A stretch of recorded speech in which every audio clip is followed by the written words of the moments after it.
Welcome to the August 23rd, 2021 Select Board meeting. In accordance with an act relative to extending certain COVID-19 measures adopted during the state of emergency and signed into law by Governor Baker, tonight's Select Board meeting will be conducted remotely via Zoom and will not be open to the public for physical attendance.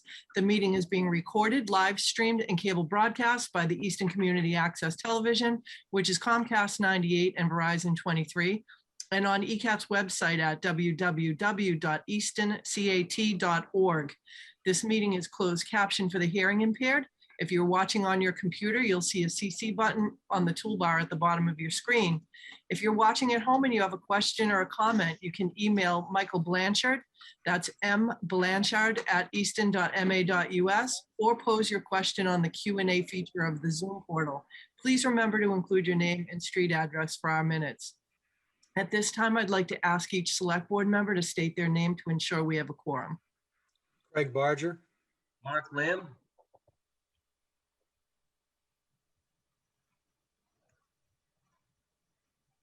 Jamie's on mute. There he is. I couldn't hear you, Jamie. Your audio is not working. We can't hear you. He's gonna log out and log back in. He's gonna log out and log back in. Yeah, but we do have a quorum, so.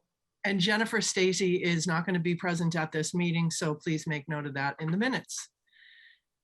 So we will, let's give Jamie just a second to log back in. And I'm Dottie Fulgenetti, I should add that at the end. So we do have a quorum.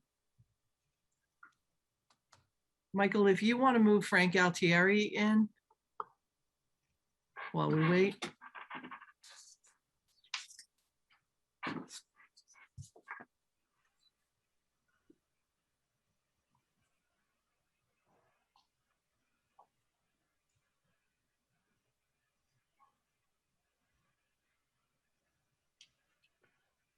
So as soon as I figure out how to turn my camera on. I told you, it's a day of technical difficulties. There we go. Hey, Frank. Hey, how's everybody? Good, thanks. So we are looking at Frank Oktoberfest already. Frank Altieri of Shoveltown Brewery Incorporated has applied for a one-day beer and wine liquor license for the Shoveltown Brewery's annual Oktoberfest event to be held on October 2nd in the parking lot at 50 Oliver Street, Easton, Mass. From 11 a.m. to 10 p.m. An Easton police detail is not required for this event. Do you want to tell us a little bit about it, Frank, and how people can attend, and do they buy tickets, etc.? Yes, thanks, Dottie, and thanks to the board for hearing us tonight. We've run this event for 4 or 5 years since we've opened, and it's been very successful. We use the event to generate proceeds that we give to an Easton charity. The food bank has been a recipient a couple of years, as has been Easton Festival of Trees and some other, the YMCA and some others. So this is another event that we like to use to give back to the community for their help in helping us with our business. So Oktoberfest is always a great time. We've lots of fresh beer. We try to bring in fresh food and entertainment and make it a family-friendly event. And it's been very successful. Last year, while we did hold the event under the conditions that we could, it was lightly attended. So we're hoping this year would be a stronger attendance and getting back more into the swing, assuming things, kind of get better than they are right now. So, but we're looking forward to it. We're looking forward to having people back in and enjoying the Oktoberfest, the October weather, which we're hoping is going to be better than the weather we've had this summer. I think we can all agree on that. Any comments or questions from the board? Craig? Well, I just want to thank you, Frank, for all that you do for the town of Easton. Thank you. Mark? Likewise, Frank, all you do, and this event is it's always so successful. Everybody loves it. The food's great, the beer's great, the company's great. Everything about it's fantastic. So I'd like to see that it's continuing. Can't wait to be there. Thank you. And Jamie? Can you hear me? Yep. Yep. Oh, phew. All right, fortunately. Frank, thank you very much. Yeah, I'm excited as well. And for all the activities that we get to see your smiling face at throughout the community. So thank you for being a part of so many, including the torrential rain at Langwater a few times this year that I've seen you changing outfits and coming back with more beer. So thank you. Anytime. That's a great event also. They do a great job over there. And Frank, I'll echo what my fellow select board members said, and to thank you. You know, it's one thing to have a small business in our community, but you're a really great steward of giving back to the community. You're a great neighbor, as somebody who lives in the neighborhood, and you and James, you know, have really done a lot to integrate with other parts of the community, always supporting other events. And I will say, I just had your pizza from your pizza oven from the first time a couple of weeks ago, and it was incredible. So if you're going to be having pizza, I'm definitely going to try to make it. So if nobody has any other questions, I would take a motion to entertain the one-day liquor license for Shoveltown Brewery on October 2nd, 2021, from 11 a.m. to 10 p.m. with no Easton police detail required. So moved, Barger. Second, Lamb. Craig? Barger, yes. Lamb, yes. Stebbins, yes. And Full Janetti, yes. Thank you, Frank and James. We appreciate it and look forward to October 2nd. Thank you very much. Thanks, see you, Frank. Okay, next we have an action and discussion. So we have received an open meeting law complaint filed by Patrick Higgins dated June 7th and June 5th. And it has been filed with the town clerk. This is just to make mention of that, to acknowledge the complaints. And I did respond back to the Attorney General's office, which is the first time that we received the complaint directly from them. So I didn't get it by email. The town clerk didn't get it by email. And I believe this happened before. I'm not sure if his email address is being flagged as spam, but regardless of that, our attorney has filed a response to the complaint. It is in the packet, and essentially we are denying that there was any open meeting violation on either of the two of them. The first, like I said, we've never received any of them.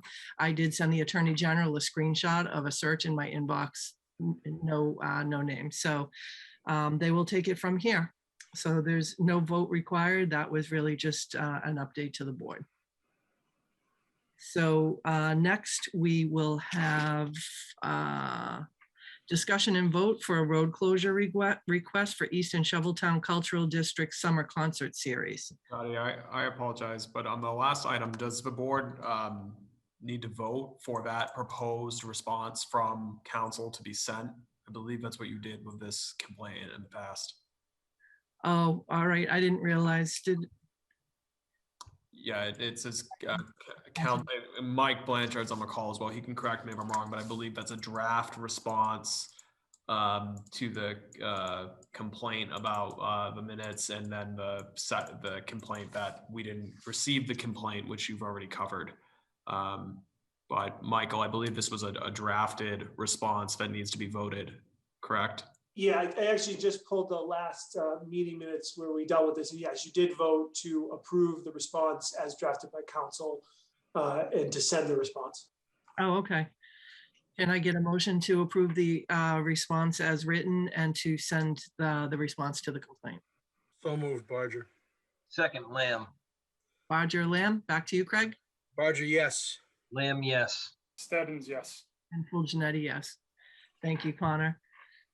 Okay, next is a discussion and vote for a road closure. Hold on one second.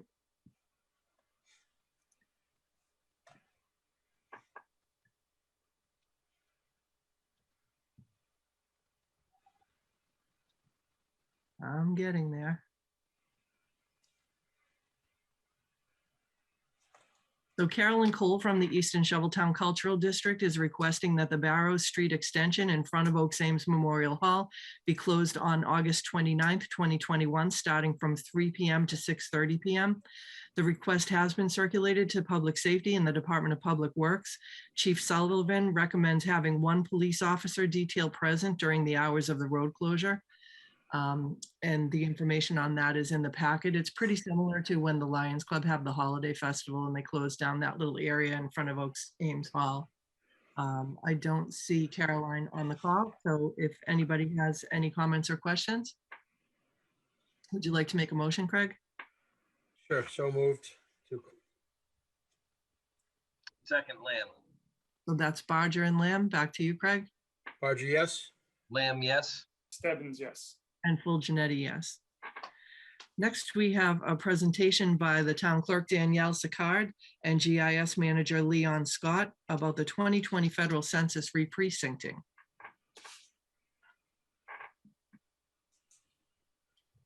So I'm not getting as much of an introduction here because the notes in the packet are quite extensive and I feel that I would be stealing thunder. So I'm going to just defer to Danielle and Leon right out of the gate.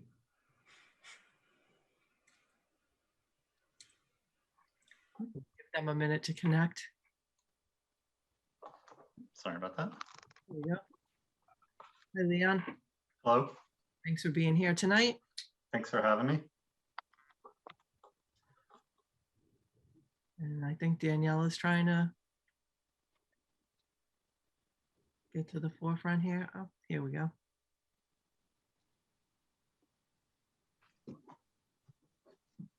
Danielle, your account is showing as not having video capability.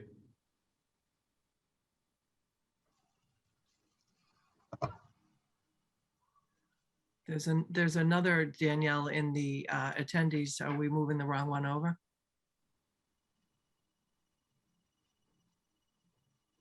We'll try both.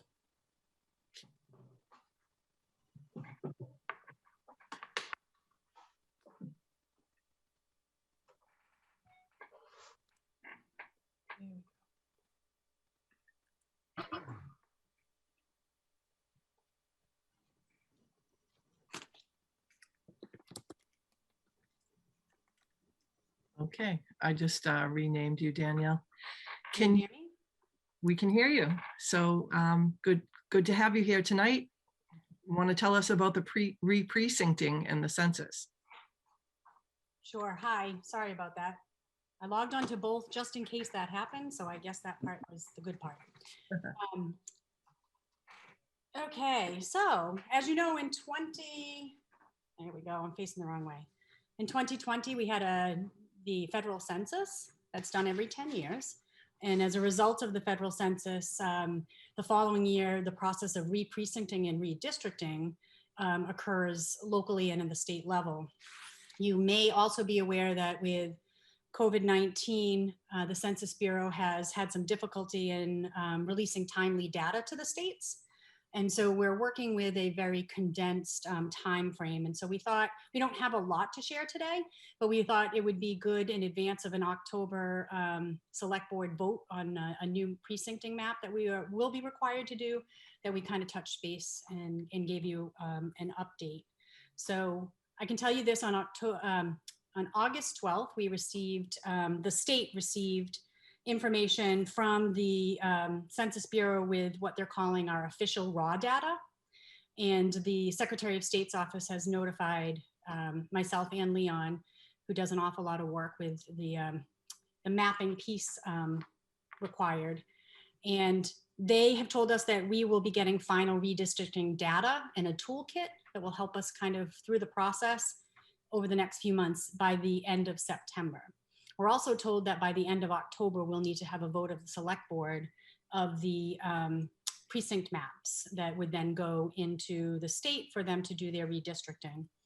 So I will tell you, in 2010, Easton's population from that federal census showed us at 24,000 residents, and that is the maximum number, or just under that, maximum number that we can have for 6 precincts. So we are, and have been for quite some time, aware that we're going to need a 7th precinct. We anticipate a 7th precinct starting in January of 2022.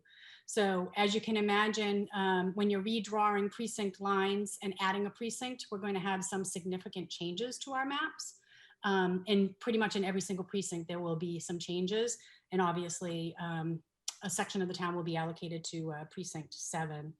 So again, there's no action required from the board right now. We had received a preliminary map prior to the raw data being released.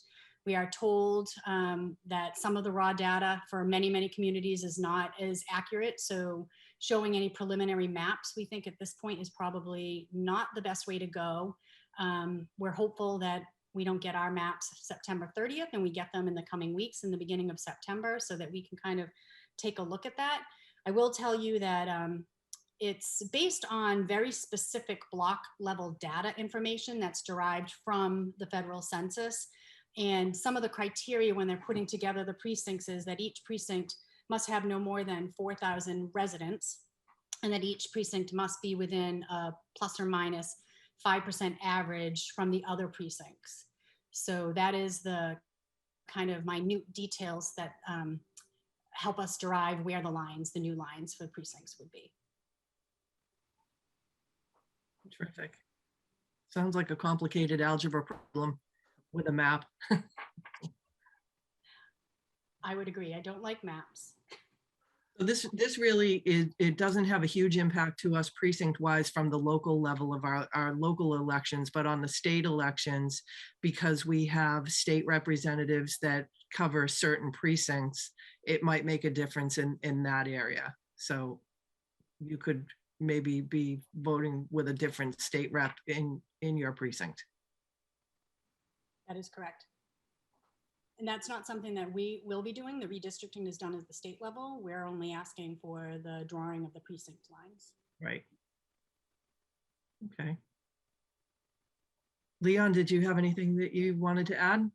Well, no, once we get the data, we'll probably just look at it to see, like she was mentioning, the variance between districts, you can't be any more than 5% below or 5% above what the average would be.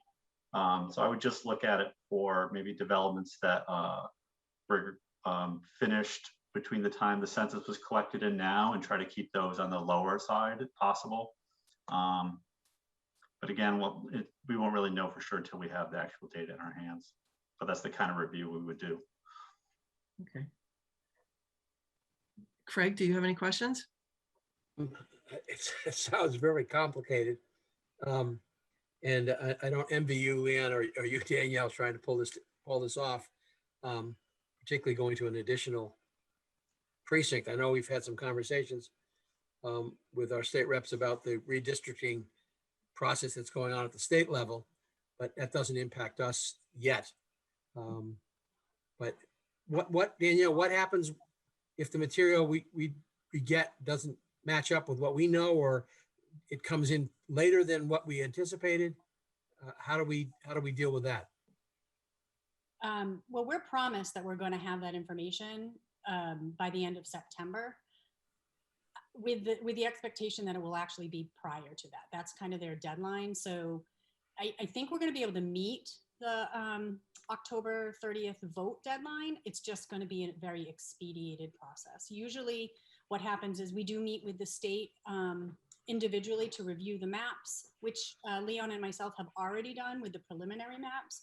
We've had conversations with them in regards to, any concerns that we might have for certain populations being divided, that type of a thing. They have our notes on that. And they, again, based on this very detailed block data, for instance, in Leon, you could talk better about the block data because he deals with that, but some instances like Avalon, they can't be divided. It's in the same block data already.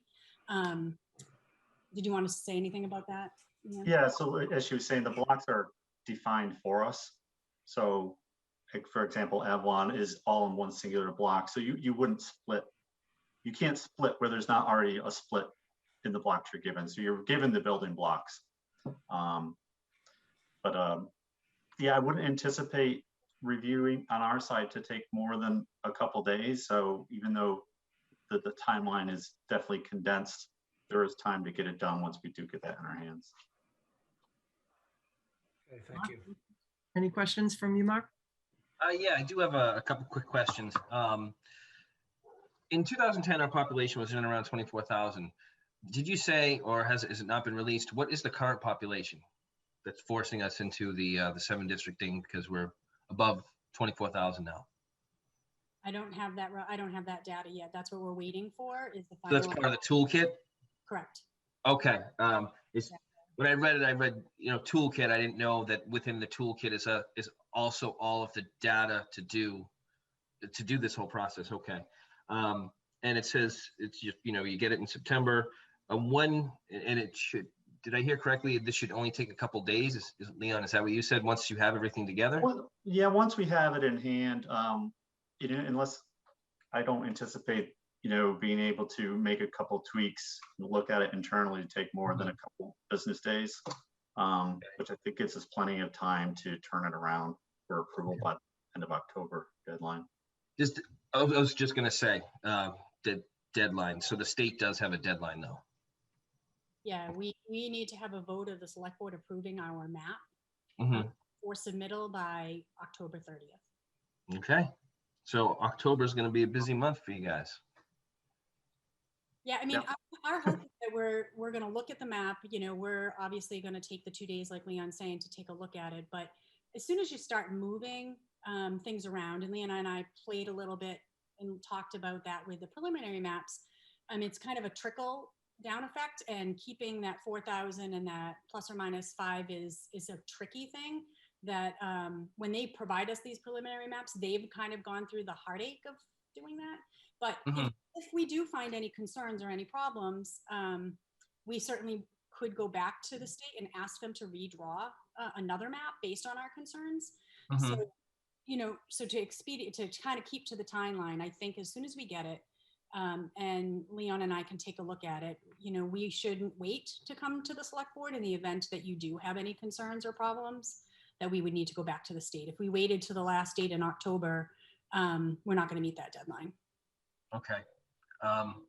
Thank you. With the parameters that they give you, the 4,000 residents per district or precinct, the plus or minus 5% average, plus or minus 5% of the population, it doesn't seem like there's going to be too many ways to slice this up. There's going to be very limited in options. I know that whatever you present, there'll be obviously alternative options, but it won't veer far from whatever you have. So what problems could people have? If this were to, how could this come before the board and like in another town and would another town say, no, I don't like it? Because why would somebody reject it? That's a good question. This is only my second, because it's only done every 10 years, right? I had no concerns in a lot of communities. It's a ceremonial thing where the select board is voting this and approving it, but it is a requirement to move forward in the process that there is a vote locally. But my experience has not been that it's been a controversial or a problem for all the reasons that you just said. You move one thing and, and again, a townwide thing here it doesn't change much. Maybe in a community that has, a representative town meeting or something like that, where their precincts would make a difference, would have a little bit more to say, the select board or the official authority. Yeah. Okay, thank you very much. Welcome. Jamie, any questions or comments? Go ahead. We've got Danielle and Leon at the helm here, so I feel comfortable. So I think the reason that, I think, Mark, you kind of bring up a good point. Like, so why is this, is there something we don't know? Because it just seems kind of like it's going to happen. You guys have already done the work for this. I think that it's important to socialize this now so that people know, because in the winter, most people I know don't know their precinct anyway, unless it's a really specific big election and you try to look at your precinct before you go. But people might be confused about, I used to be precinct 2, now I'm precinct 1, or this used to be my state rep and now it's another state rep, or things like that. So we just want people to kind of have a heads up that this is happening in the background. So Danielle? Mark, did you have a question? I'm sorry, I didn't need to. Yeah, Dottie, I think what you said is so important, because if I were to foresee into the future, I can see people saying, we didn't know this was happening, but do you believe they did this overnight? that type of thing, where here we are, this is out in the open, this is coming, and if people do have issues, that next meeting where it is presented, you can attend virtually, you can write, if you have an issue with it, but just in anticipation of what people might think. So Dottie, yeah, I think that's a really good point. I was just going to add kind of what the next steps are after that, as far as letting people know how this works. So these do go in effect. The new precincts would go in effect in January of 2022. And anytime that there's any type of change to somebody's precinct, by law, we would be required to send notice to the voters. So in 2010 or 2011, what I had done was in Norton was with our census, we had an insert. So that went to every single household, and it had an explanation for that. Also, the census form itself will have the new precinct listed on it, and the insert would pretty much just say, take a look at that, because you will see a difference. If we have anything else that we need to notify in regards to districts or things like that, we certainly can include that on the insert. So my game plan would be that, early in January, end of December, notice would be sent out to every household through the census. And this was not a surprise. We knew that the 7th precinct was something that was coming. So we've worked over the last few years. I've worked to get more tabulators, kind of one at a time, versus backups and ballot boxes and poll pads and things like that. So from a technology standpoint, we've been working gradually so that this isn't a large expense all at once. We will need to look at new voting booths and the alike, but again, not a surprise, and we've been kind of planning for that. Also, as you know, the select board now has the ability to change to a Saturday election day for the town election. That was, drawn out of a COVID type thing, but something that I think is probably pretty important moving forward if we want to continue to use 2 gyms. Which the school has been great for. It's just harder for them to do that on a school day. So I think we're poised in the right place, to make this happen. We're still working with the schools every 2 years to make sure that the November general election is also held on a professional development day, again, so that we can utilize the 2 gyms. I think pre-COVID, we could make an argument that you could get 7 into 1 gym, tight, but we could do it. I'd like to say that I think even post-COVID and pre-COVID, it really does make sense to use the 2 gyms, and we hope to be able to continue to work with the schools to make that happen that way. That's great. And thank you for bringing that up, Danielle. I know you had mentioned that to me, and I didn't even think about it when we were talking, that, you have been strategically preparing for this for a long time. And we do have very sophisticated technology, and, it's been practiced. It's not like new technology is coming in on that, right away, that everyone has to be trained for. So people are used to it, and that makes a big difference. So thank you for your vision and preparing for that. All right, well, we don't need to take a vote on this or anything. So if there's nothing else, we can let Danielle go home for the night or go back to work for the night, and we can move on to the next agenda item. Thank you. All right, thanks, Danielle. We appreciate your update. Julian. Bye, guys. Thank you. So Leon is going to be staying for the next item. He's going to be doing a presentation on the town's public works GIS systems. I think, is David Field going to be moved into the presenter, or? I think he was just going to observe. Okay, great. I'm not sure if you've seen Maria Josephson in the list. Oh, yes. Michael, can you put Maria in?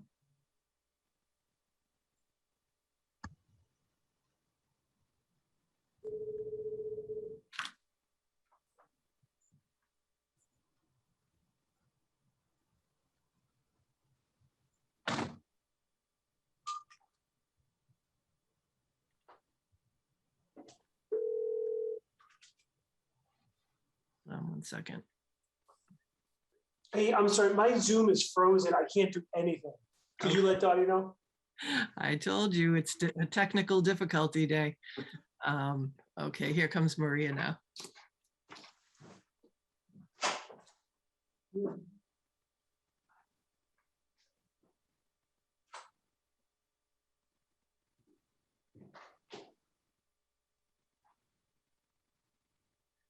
So while we're waiting for Maria to join, I'll say that when I was first elected in 2013, around that time frame, was the first time that I started hearing about GIS and what you could use it for, and really excited that the town was supportive of bringing on that service, because originally it sounded like a really cool technical thing to do, a handful of things with.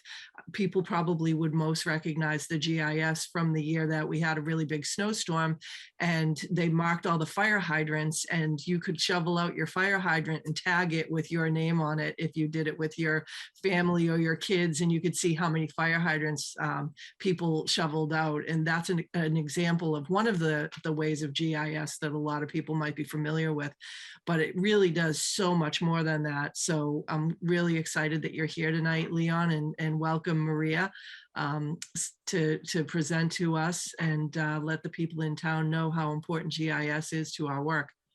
Well, thank you for having me. Yeah, I just wanted to take a few minutes to introduce Maria.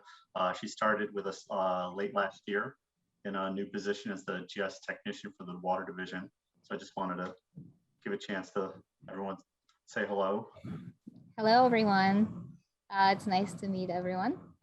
I'm as Leon said, the new GIS technician with the water department, and I mostly update and maintain the data that they use. I also help with the field operations, so I maintain the existing field operation applications that Leon has built out, and I'm looking to build some new ones. And I assist the crew when they go out and use these applications in the field, because there's always technical difficulties that you can run into out there. I also help out with general technical issues that people run into in the office, from printer problems to soft write problems. Well, I'm learning that one myself. And I've been helping with PFAS communication and watering restriction communication, a little bit dabbling into meter and billing, helping out there when I can. So a little bit of everything. Well, thank you. Welcome, Maria. All right. So Maria kind of touched upon the variety of activities that just she has. So what I'm going to show is kind of along that same theme, all the variety of tasks that we do in GIS that people aren't necessarily aware of. We have, of course, some public applications, but we have so many more that are just meant for departmental service support. So we just want to give an example of some of those things. I'm going to share my screen here. There we go.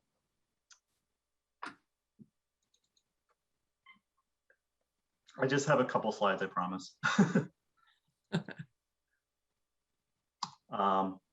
So some of the things I usually listed in the town report are kind of under these heading areas. We have data development, web services and applications. We support other department activities. And then there's a whole system administration piece to it. I thought this would be a good idea, chance to give some examples of what exactly we're talking about when I list these things out. So the rest of it's kind of going to be touching upon these different areas. The first one, system administration. I just have one quick slide here. It's kind of a dry topic, but it is important to know that a big component of what enterprise GIS now is there's things you might think of more aligns with what IT tasks are.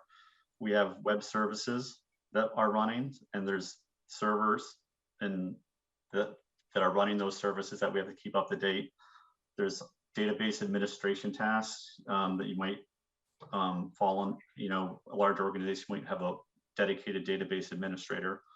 And then we have a whole cloud-based GIS system that integrates with all the things that we're doing locally, and we're passing the data back and forth. So there's a lot of scripting and data imports, exports tasks that are running nightly, weekly, depending on what the task is. So this, again, databases, servers, that kind of stuff is running in the background. And it is a big part of what our day-to-day stuff is. Last slide, everything else is going to be kind of a demo that builds off these themes. I've been doing a lot of data development, that's been a big push lately. We have our routine maintenance tasks. We have data that we acquire that we can't really do in-house. We're constantly working on improving the accuracy and of our data, and we're developing new data sets to support our operations. And all this data goes into feeding all the different web services and applications that we're running. So we have 62 web applications that run in our cloud deployment. There are 131 web maps that are being used by those applications or by mobile users out in the field, whether it be the water division to do their hydrant maintenance, or we have some specific for streetlight outages and things like that. So some of them are very focused maps that the people are using on their phones or tablets out in the field. And to support all those web maps, there's 157 different web services. So those services are mixed and matched to create these different end products. And then not everything is public works. We do work for the assessor's office. We do work for the planning department. Danielle and I have been working with this re-precincting thing. So the GIS services are more and more being used by different departments across the town. Do you work with the schools too, Leon? I have not heard from the schools. Even in past positions, we would work, if they were doing new school districts, I might hear from them because we do maintain a master address list. Okay. So we could get more accurate counts on if you're trying to really nail down what your population is and what school is being served by what district. And they usually contract out for things like bus routes and things like that. There's some very specific softwares that will plan those routes for them. Great. So that is end of PowerPoint. Like I said, the rest is going to be some demonstrations. So I'm just going to bring up some things. Start with 4 tabs here. All right.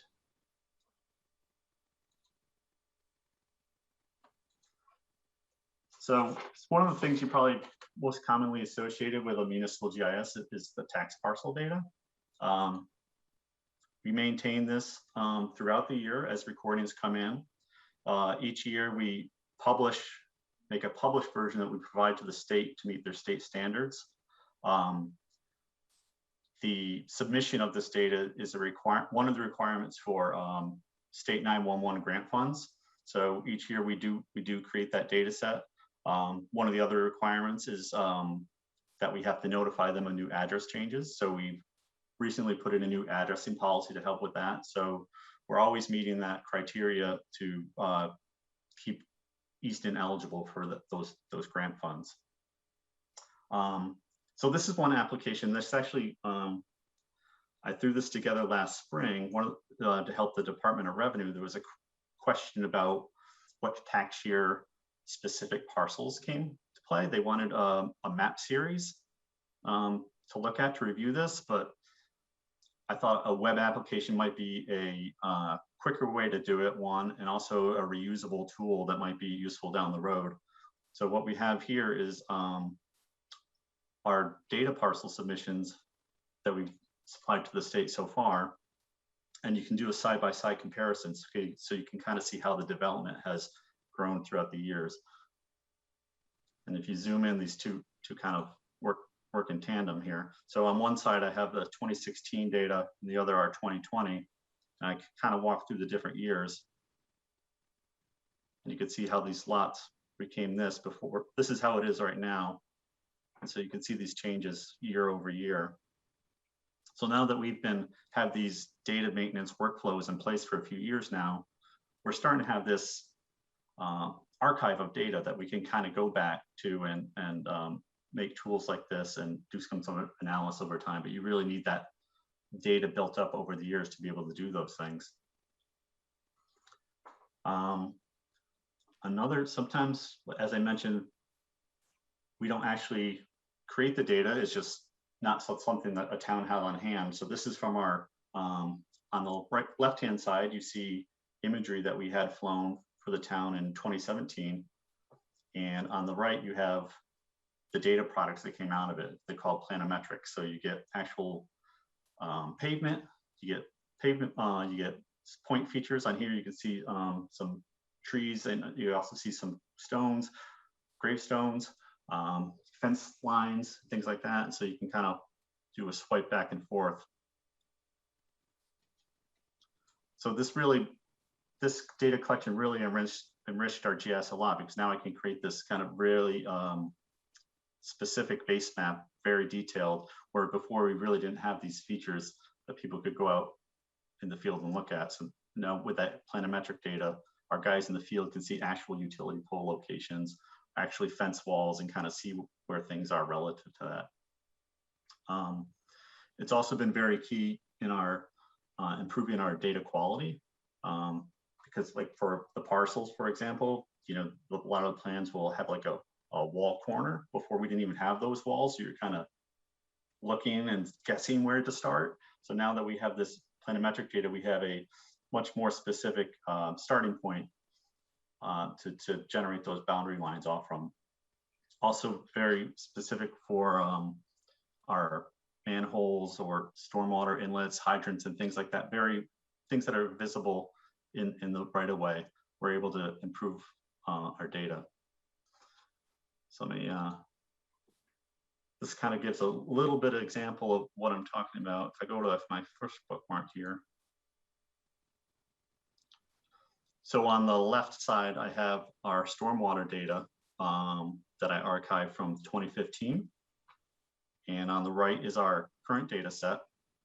So you can see on the left-hand side is missing some inlets, it's missing some manholes. You can see all the small adjustments as we've adjusted our features to that high quality planimetric data as well. You also see on the right-hand side, we have on the pipes themselves, we have diameters and materials that interns have done over the year from scanned plans to put those attributes on our data. This bookmark, if you notice here, we now have detention basins that were previously unmapped. So we're able to get those bodies of water from that planimetric data again, and actually put what the area is that all these things drain into. So Leon, how would you practically use that from somebody that's at home, that's not an engineer, that, just in a practical sense? Why is that important? Well, you can bring up, it's mostly for like our engineers to look at for if they're investigating drainage issues and things like that. But if someone has noticed they have some sort of drainage issue on their own property, they might be able to come to this and kind of see where our drainage infrastructure is, and at least kind of get an idea of what the ground situation is, rather than and why, maybe where the source of the water is. And if they continue to have problems, and it's a nice talking point for us to have with the citizen, that we can point them to this and we can talk about what exactly it is that they're seeing and why maybe they're having a drainage issue. That's specific to this one. Yeah.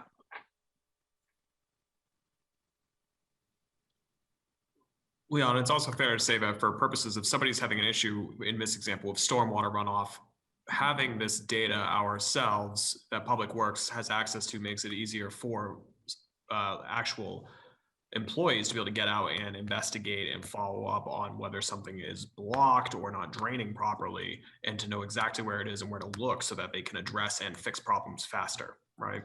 Absolutely. And it also, you can do a preliminary investigation from your desk.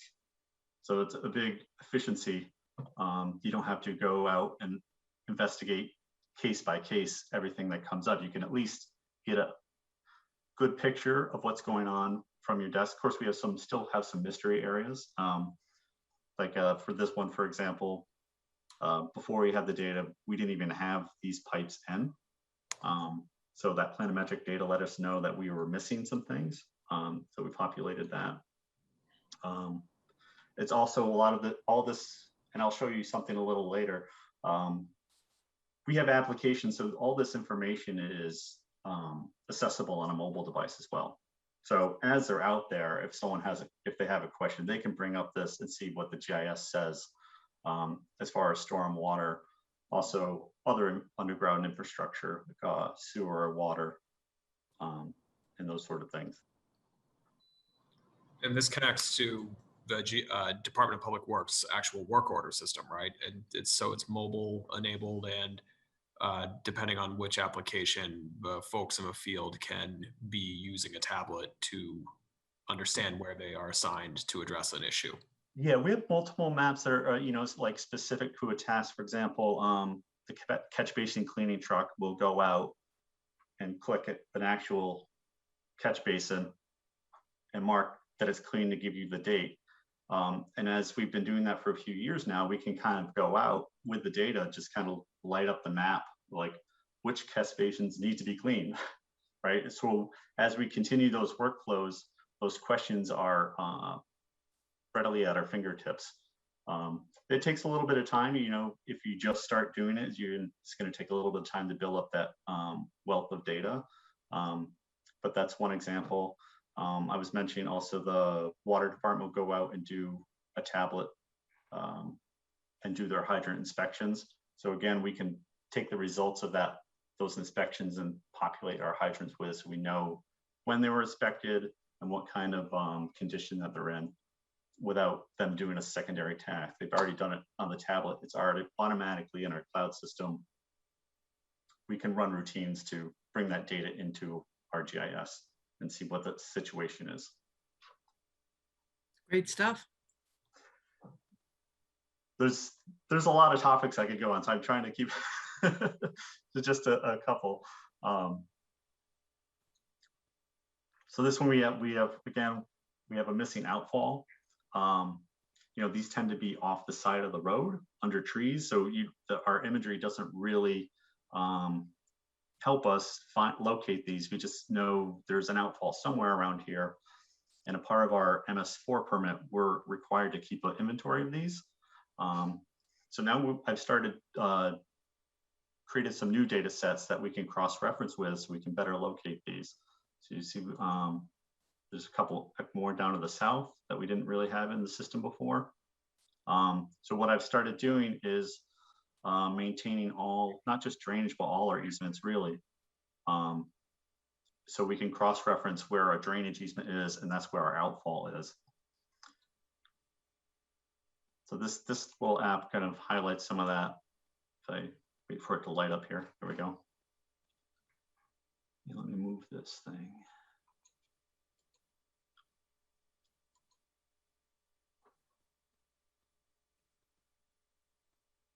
So here's that same area, and now I'm showing the easement work that I've done. So if I click on this from the field or office, they can see that there's a drainage easement associated with this outfall. And also, I've integrated the registry information. So right with a click, they can bring up the actual plan where this came from.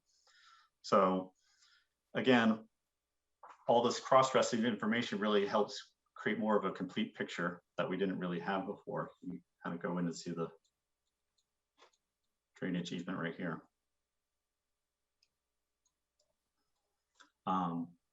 If I go to this one, so like I said, these are now part of my regular parcel maintenance workflow. So here's a new subdivision, has the easements in there already. And again, you can go right to the plan and bring up that source information. I've so far gone back about 40 years. So there's still some work left to do. But I hope you're getting the sense we're trying to enrich our data with more and more of these cross-referenced information that also accessible in the field. So while they're out there and a question comes up, they don't have to run back to the office, look for a plan, see what the plan says. They can bring up an application on their phone that has our easement information in it, click on it, and bring the plan up right from a mobile device. So again, we're trying to really enrich that data so that they have those tools in the field. That's great. Pardon me? Did someone have a question? Nope. All right. I'm going to close some of these before I get too confused. And then, so this is, I'm going to open this one.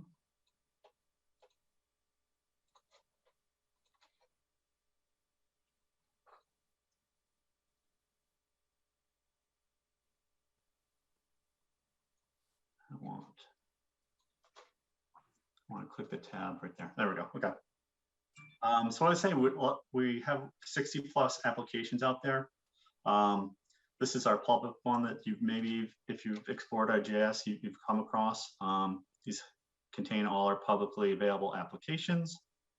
There are some stormwater ones in there. Our property viewer, which has all our parcel information. Our Connect Easton, if you have an issue to report, as well as a tab for traditional paper maps. We do still do a few of those, tax maps, street maps, zoning maps. But most now when I talk about map publishing, it's usually a web-based map because it's just such more from a audience perspective, more accessible, whereas a paper map is, you know, whoever's in the room. But that's our public one. Again, I wanted to show more of the things that you can't really see, and this is our infrastructure viewer. So this is really designed to be the field application for our public works staff. It contains utility pole information. Here's some easements. The easement information's in there. You can also toggle between different utilities. So I can turn off the stormwater. I can turn on our water. There we go. You can turn on all of them, but it gets to be a bit of a mess, but there you go. And it has some of the traditional things that you might have seen on other things where you can view imagery and things like you can change your base map. We've got a little bit of lag, there we go. So here's that detailed base map that I built off the imagery, or you can bring up current imagery or past imagery. Like I said, these are all accessible from different devices. So if I shrink this down, this is gonna, you know, work on your phone or your tablet. Same application. So we're not duplicating effort to build a desktop viewer and a mobile viewer. We're trying to reuse as many pieces as we can. That's one piece. Similar to the, oh, I think I moved that on myself. Here we go. Similar to the Easton maps for the public, I've built a similar portal. This is meant to be one-stop shop, but this is for all maps and GIS things public works related. So for example, I built this administration tab. And the idea behind this, if Nancy at our front desk gets a call in, if it's something that can be answered with GIS, I want it to be on this page. So if someone calls about a road issue or something like that, we can quickly see, you know, is it a town road or is it a private road? So you'll see here, if we have, bring up my legend here. There we go. So my red ones are private, my green ones are Easton. So I click on one of these. I'm starting to fill out the details of when it was accepted. And also, again, bring you right to the acceptance plan. So you're not shuffling through different files or having to call someone like, who owns this road? The idea is that it's all available right on this single map. This particular data set still in development. I've kind of worked my way back to 1980 for town articles. So there are still a little bit in development, but it should be complete shortly. This one's a quick, if someone calls what their trash pickup day is, you just zoom in, find their address, and it tells you what day it is, or you can type in here. It'll tell you what day they pick up. So again, it's meant to be like a quick, efficient way for people that get phone calls to answer these questions without having to call someone else or email and then wait for them to get back. It's all right here. And here's our streetlight outage one. So this actually, if someone calls for a light outage, you can see the big yellow dots if it's already been called in or not. The different color poles tell you whether the light is a town light or someone else's light. And again, and there's this button here. If it's a new outage, will take you right to the application for logging a new streetlight outage.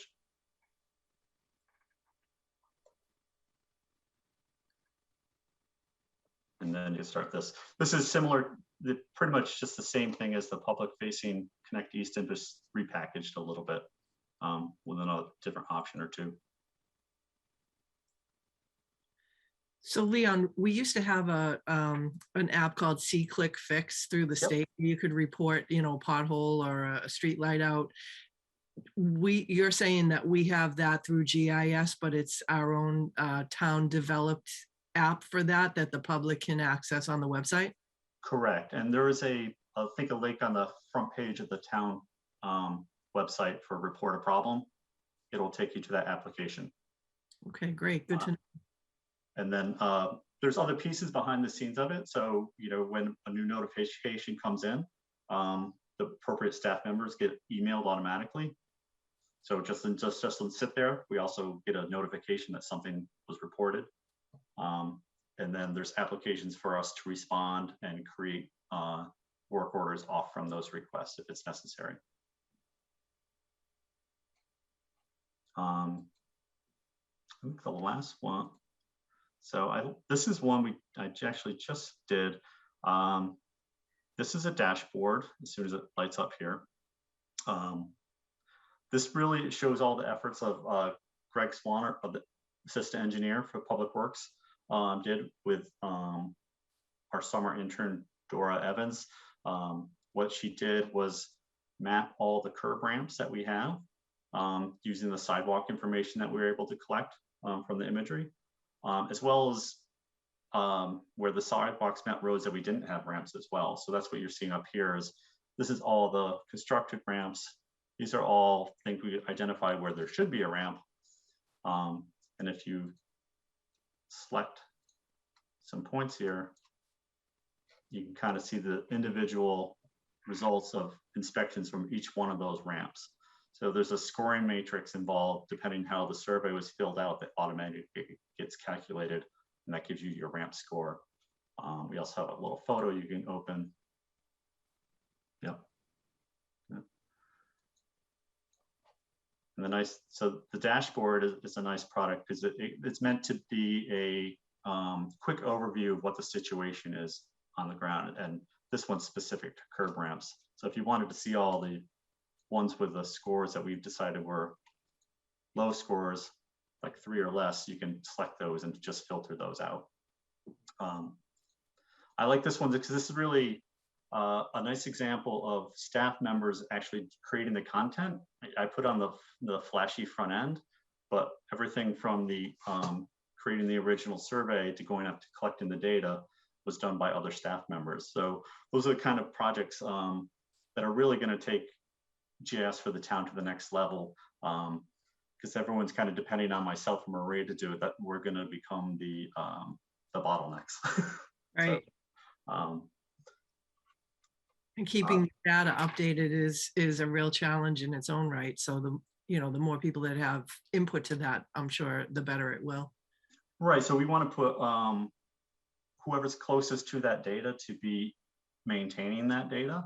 Right. So if they have to call us, let us know that something changed, maybe the data should be maintained on their end. Right. That's kind of the flag for me, whether to ask that question.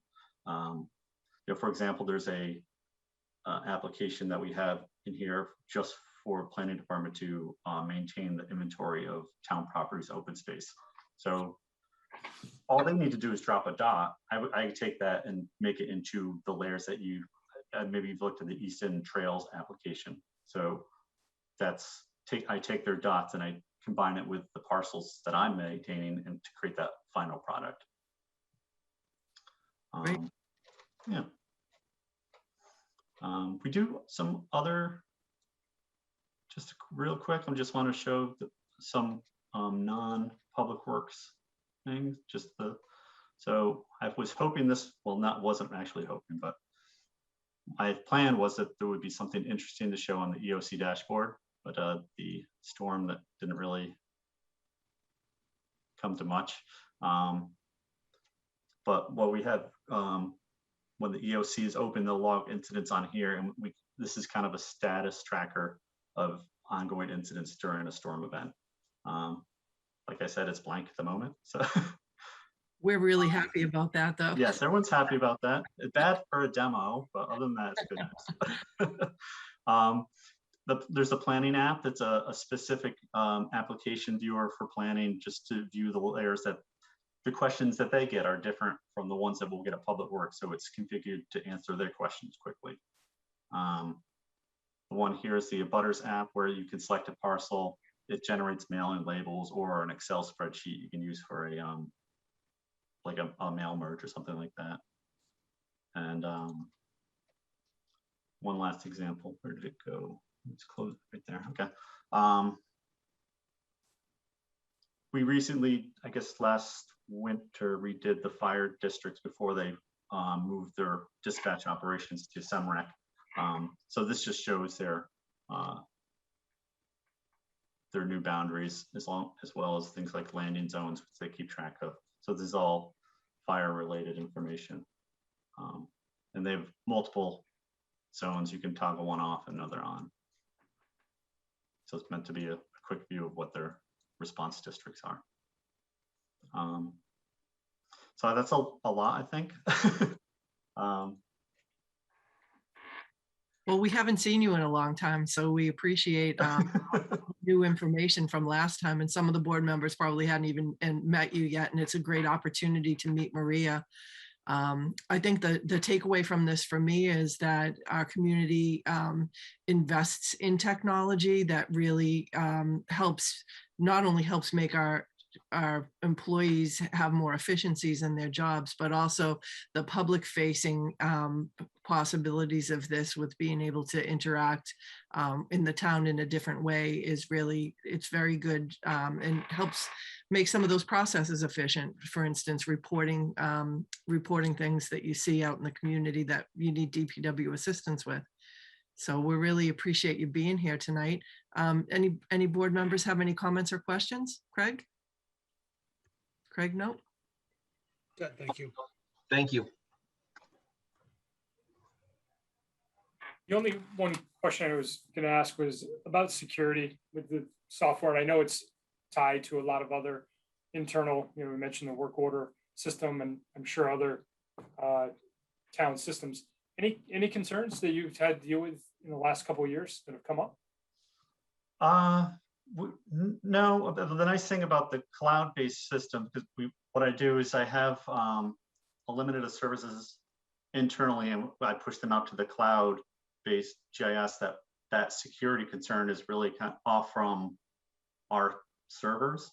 We're kind of offloading that. As passwords and things, obviously you kind of have to keep secure, but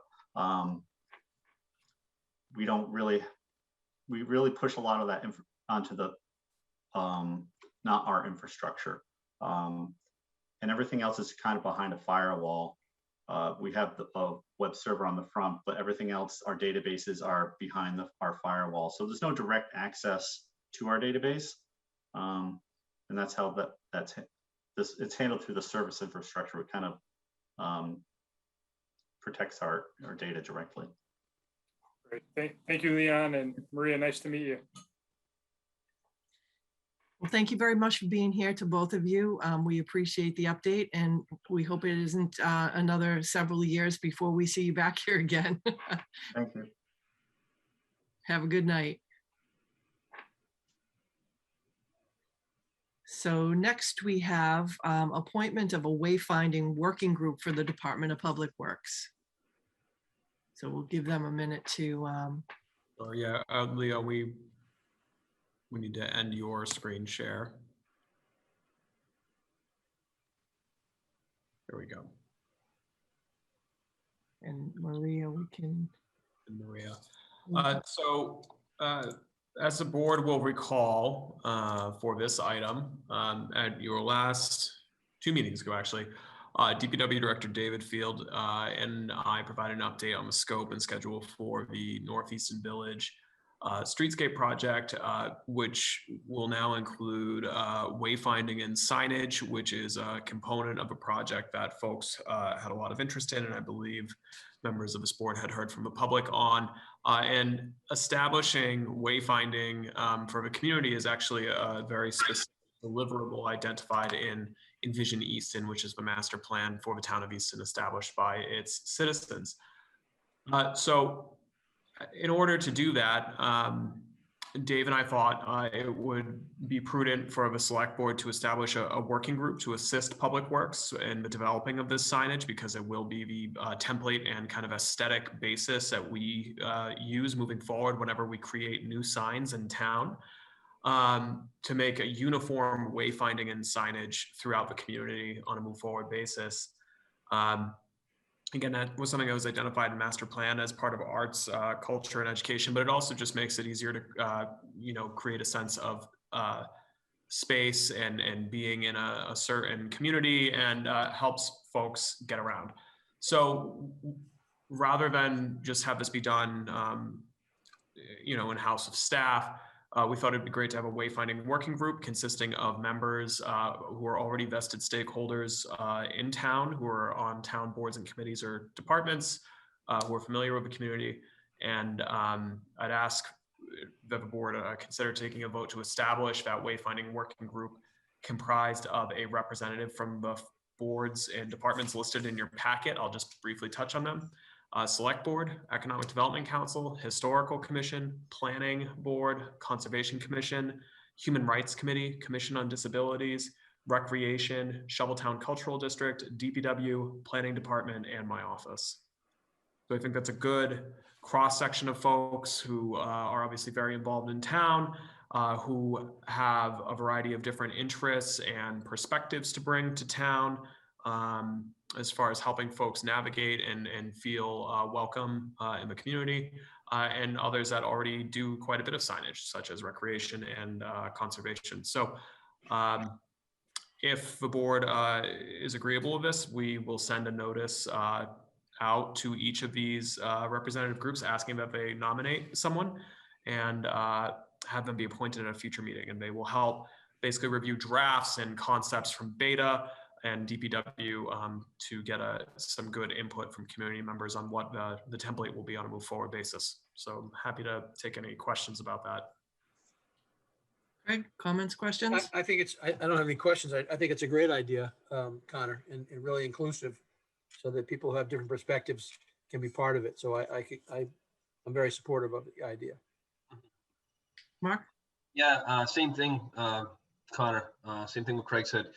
Very supportive of it. I like how all the people are involved in it, because I think what we're going to discover is, though this is created and it's, for the downtown project, whatever style, whatever we choose, and it's going to be a specific style specific to Easton, it also needs to transcend to other areas in town for future development. So there will be uniformity across town over hopefully decades. So the establishment of this is not just for downtown and some signs for the next few years. This will set a tone for what Easton looks like as you enter into it for decades. So I love it. Jamie? I think it's great as well. Thank you. I like the combination of the groups that are on here. I'm seeing Commission on Disabilities. It's so important with, the way the signs present themselves to people that may have certain impairments. The Historic Commission, obviously, they need to be involved, because if we're going to be putting signs in historic districts, one of the things that we heard from consultants, over the years, and Mark, you'll remember this because you were the one who wanted to take on wayfinding as a project for Economic Development Council, is for the different areas that we're looking at strategically for economic growth.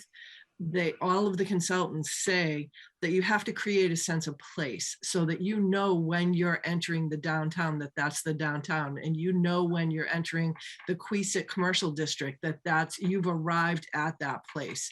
So I think I'm pretty sure I know who on the select board is going to want to be on this committee, but we'll wait until we until we get this on another agenda. But I think it's really great and it's very thoughtful. You know, when I go to some other towns, I noticed in Stoughton, they have a certain area where they got a grant for facade improvements, and they put out some signs that, you know, storefronts that really looked like they belonged together, even though they were a little bit different.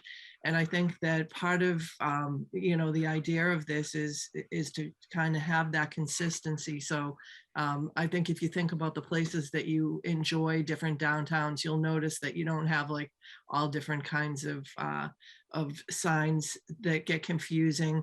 And also to know where the parking is. You know, it took me years before I even knew that there was a municipal parking lot right behind the center. And that was really big when we did the parking management study. So this is terrific, and I wholeheartedly support it. So thank you, Connor, for suggesting that and putting it together. So we don't need to take a vote on that. That's just an update. Or do we need? I would, it's not formal, but if I was anticipating that the board would vote to establish the wayfinding group, and from there I'll do the paperwork running and bring candidates back to you to appoint later. Okay. Craig, you want to make a motion? Move that we appoint a wayfinding group, working group for the Department of Public Works. Second, Lamb. So it's Bodger and Lamb. Back to you, Craig. Barger, yes. Lamb, yes. Stebbins, yes. And full Janetti, yes. Okay, next is a contract award for Liberty Chevrolet. Sure. So in your packet, there's a memo and a contract submitted by Fire Chief Justin Alexander for a new pickup truck for the fire department. It's for a 2021 Chevy 1500 Silverado. It's being purchased under a regional county bid consortium, and the amount's $36,704.75. That will be paid for with capital funds that were approved by town meeting for this purchase. The capital fund amount was $50,000, so this is well within the budget.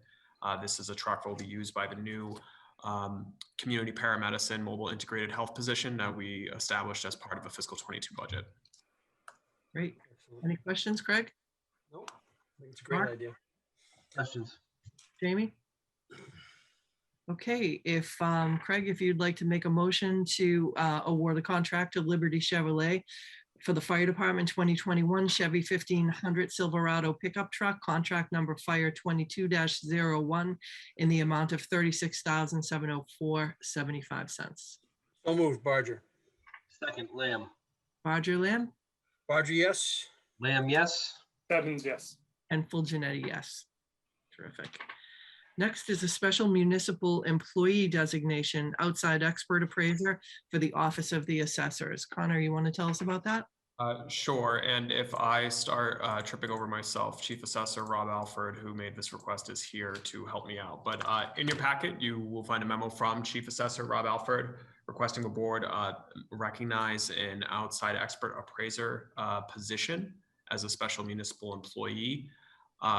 The position is someone who would perform appraisal services for the Town of Easton assessing office, but the candidate in mind here also performs property appraisal services for the Massachusetts Department of Revenue. So he would have comparable duties for the state government and Easton.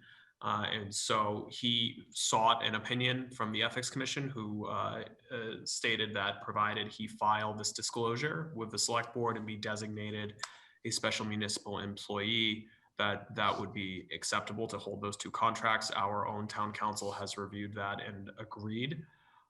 So specifically what Mr. Sansucci would be providing as a service to Easton as outside expert appraiser would be valuation model preparation and consulting services for electric transmission and distribution and gas distribution, personal property, owned by Columbia Gas, Engrid, and Eversource in Easton for a 3-year period. So Rob, I don't know if you could corroborate this, but I would imagine that's a relatively specialized skill set, and that there's not just a ton of folks who do that, which is one of the reasons why this recommendation would be coming forward. That's correct.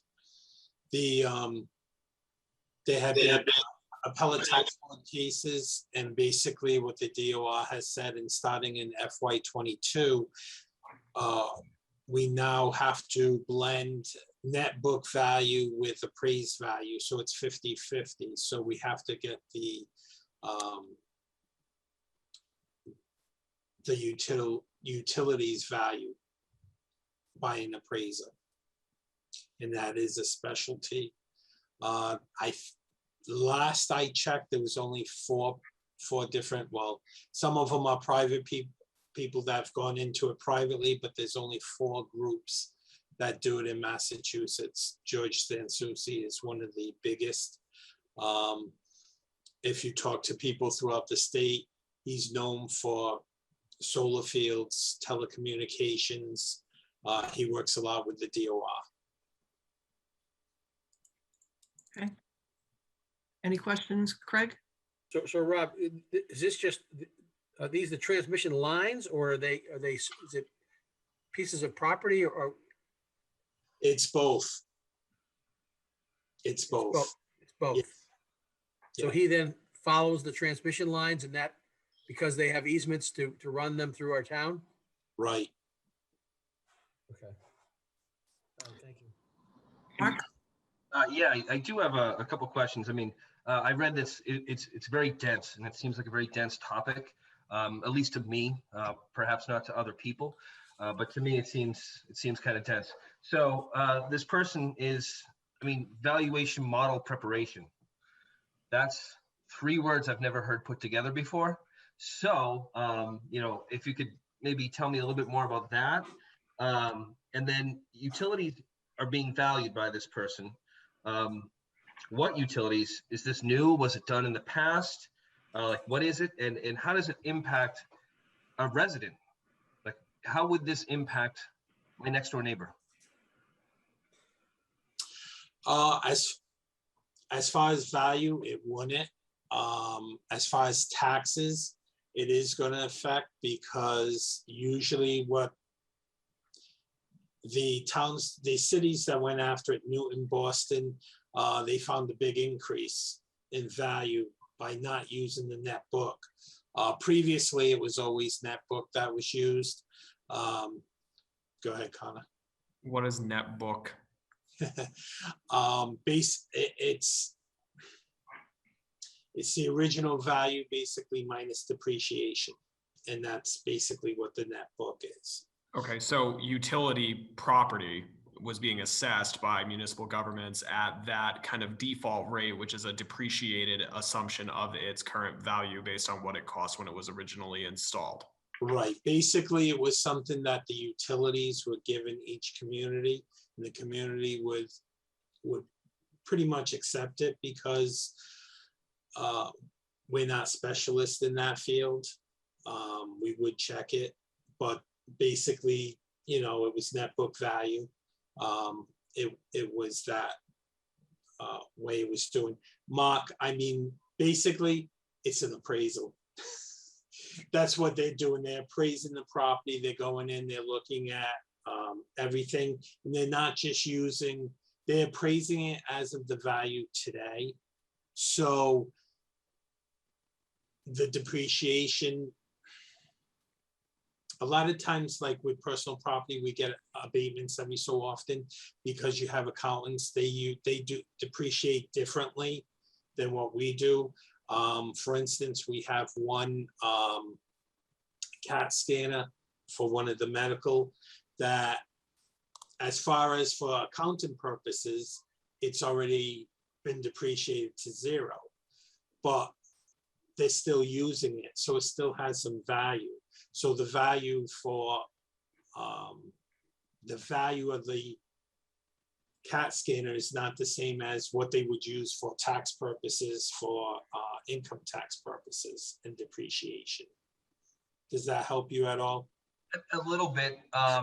When you start talking about CAT scanners, you kind of lose me a little bit there. Yeah, But, that was just one that came to my mind right away. but I think the bottom line for me is, so this is a tool to appraise utilities at homes. And is that inside homes, outside homes? It's not homes at all. It's the 504s, which is basically gas.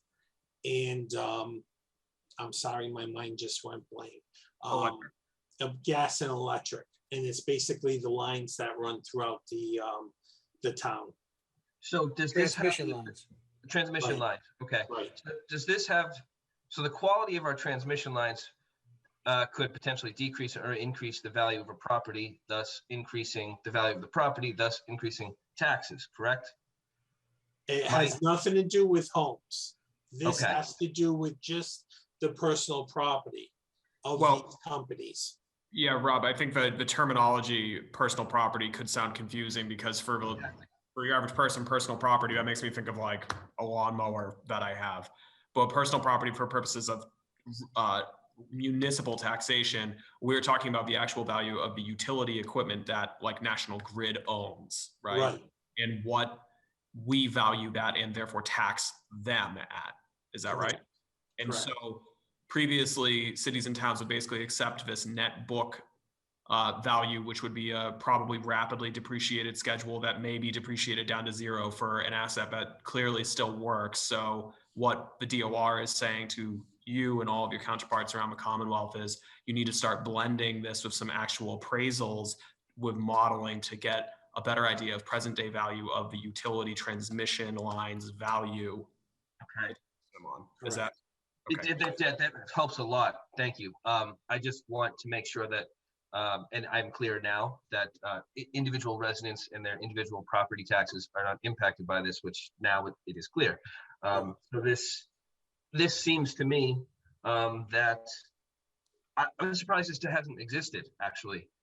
If we have deteriorating infrastructure and they're picking the value of it, which it sounds like that's what's been happening. Like, well, wait a minute. Your infrastructure that you're providing us is decades old, and your valuation is actually increasing because of a book that tells you this.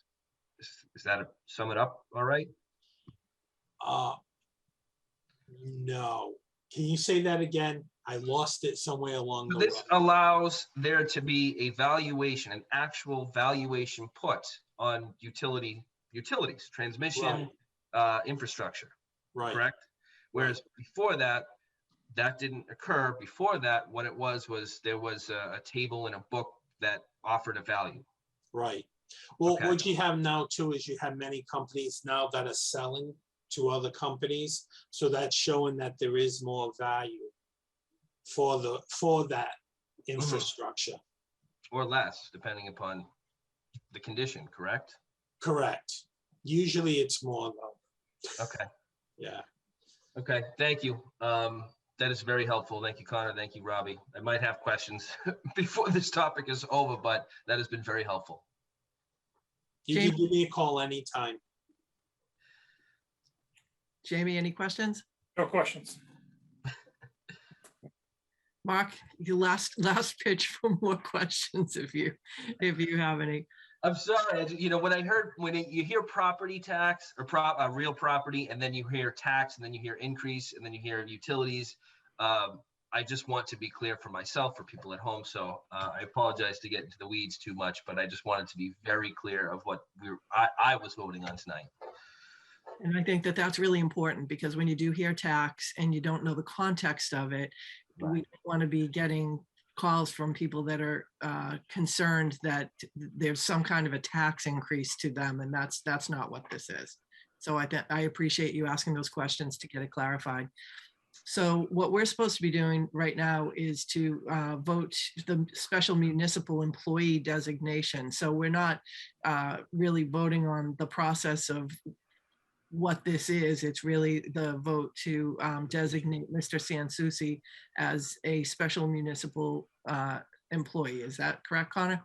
95%. It is to vote to designate the position of the outside expert appraiser as a special municipal employee. Right. Okay. So anyone have any questions about that? I do have one. What about so this special municipal employee, how are they paid? Well, by designating them a special municipal employee, they could be paid by the state for their work for the state, and then by the town for their work for the town. Is that correct, Rob? That's correct. And one of the conditions in order for that appearance of a conflict working for two governments to be satisfied from the State Ethics Commission, this position and special municipal employee cannot be paid by the town of Easton for more than 800 hours in the past year, in which he hasn't.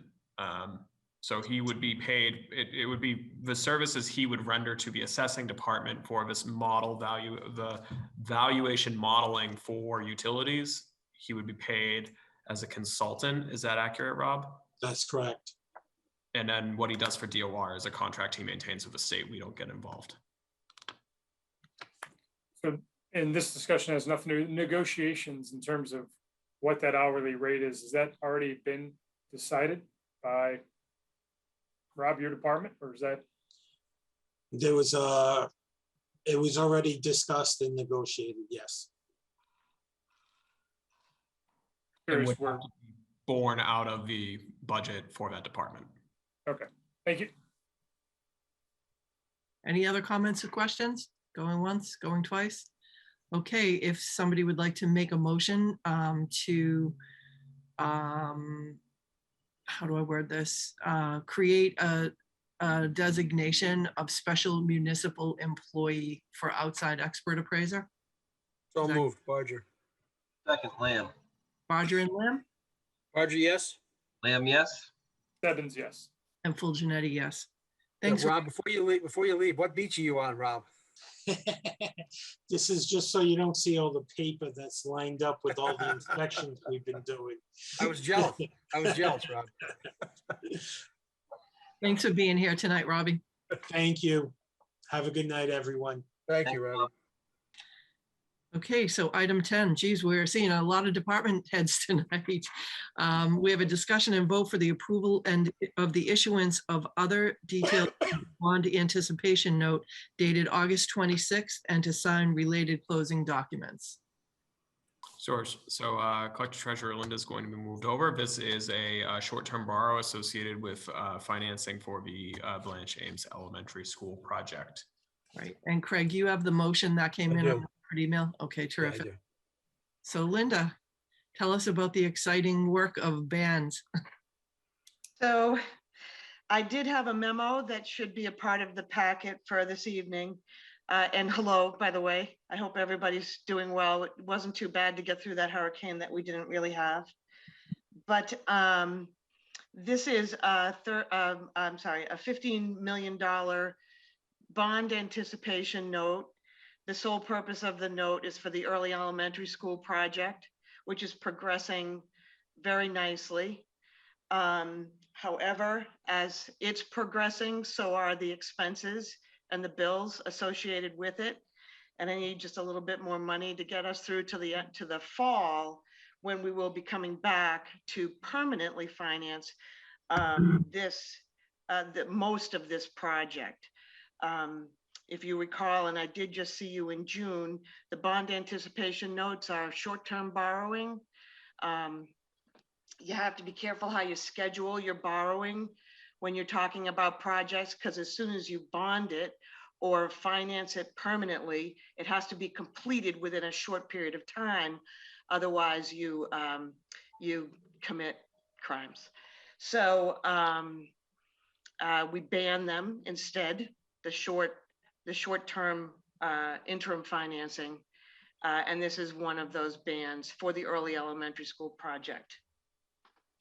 It's a very short-term note, 63 days, because we do anticipate that we'll be back in late September, early October for our annual borrowing.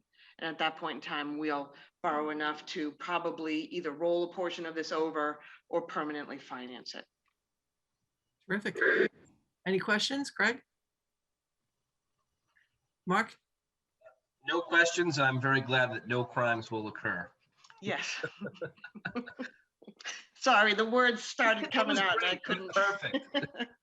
To be clear, we're saying we are adhering to municipal finance law. Yes. I know. I think it's great. Yes. There is a word for it, arbitrage, but I was trying to say something other than that and I just couldn't get it out. I'm having trouble tonight, so we're on the same wavelength. Long day for everyone today. We wanted to have as many really complex topics back to back to back at the end of Monday. Jamie, any comments or questions? The pun wasn't lost on me. She was banning crimes. Okay, I'm good. All right, terrific. So we have a very long motion that Craig has the pleasure to read. Is this the motion that came? Is this the motion that came in our package, or is there something? Is there an additional motion? There is a 3-line italicized reference motion in your packet, which references the multi-page legal motion from bond counsel that mercifully the board is allowed to reference with the 3-line item, and then we incorporate the multi-page vote. Okay, so it's just the 3 lines that are in the paperwork. So a motion to adopt the votes prepared by bond counsel in connection with the town's $15 million bond anticipation note dated August 26th, 2021, and incorporate the text of the vote of the select board into the minutes of this meeting. Second, Lamb. Well, that's Barger, Lamb. Barger, yes. Lamb, yes. Stebbins, yes. And full Janetti, yes. I'm glad you caught that because I thought he was going to have to read that long motion. Thank you. Thank you. Thank you, Linda. Thank you. Hi, Wendy. Hi, Wendy. Good night. Good night. Hey, item 11, the discussion and vote opening of the special town meeting warrant, November 8th, 2021. I can't believe we're at another town meeting. They're coming up fast. That's how you know summer is ending, unfortunately. So it is that time of year. My office and some key department heads have looked at the financial calendar and touched base with Dottie and put the board on notice. We think this is the most sensible date to hold a fall town meeting that works for finalizing operating and capital budgets and setting the tax rate as well. So this would be a Monday, November 8th, 7 p.m. We're proposing at the Oliver Ames High School auditorium. We have not held a town meeting at the high school in a feels like eternity. So I think that between hopefully continually increasing vaccine rates and other common sense measures like masking, we can safely pull that off. So unless the board has any questions about that date, I would ask that the board vote to open the special town meeting warrant for that date, November 8th, and that warrant articles be submitted to my office no later than September 15th. If you do so, we will send out a memo to all board and committee chairs and department heads instructing them as much, and come late September and October, we will begin reviewing draft warrant articles with the board. Terrific. Any questions? All right, Craig, would you like to make that motion? So moved. Town meeting warrant open on September 15th for town meeting, special town meeting on November 8th, 2021. Second, Lamb. Back to you, Craig. Barger, yes. Lamb, yes. Stebbins, yes. Janetti, yes. Terrific. Next is the discussion and vote on the town administrator's proposed goals and objectives for fiscal year 2022. So every year after, at this time of year, we work on the goals and objectives for the town administrator for the upcoming year. And they're usually pretty exhaustive if you've looked at those before, or if you've commented at the end of the year before the next election. We will have this select board do a review basically for Connor on those goals and objectives that this board sets. So sometimes people say, why can't it be done after the election? This board sets the goals and objectives, and this board also measures the success and the results of those at the end. So if you've had a chance to take a look at the goals and objectives, they're pretty ambitious, like they are usually every year. Connor, do you want to talk a little bit about it and talk about some of the highlights of those? Sure.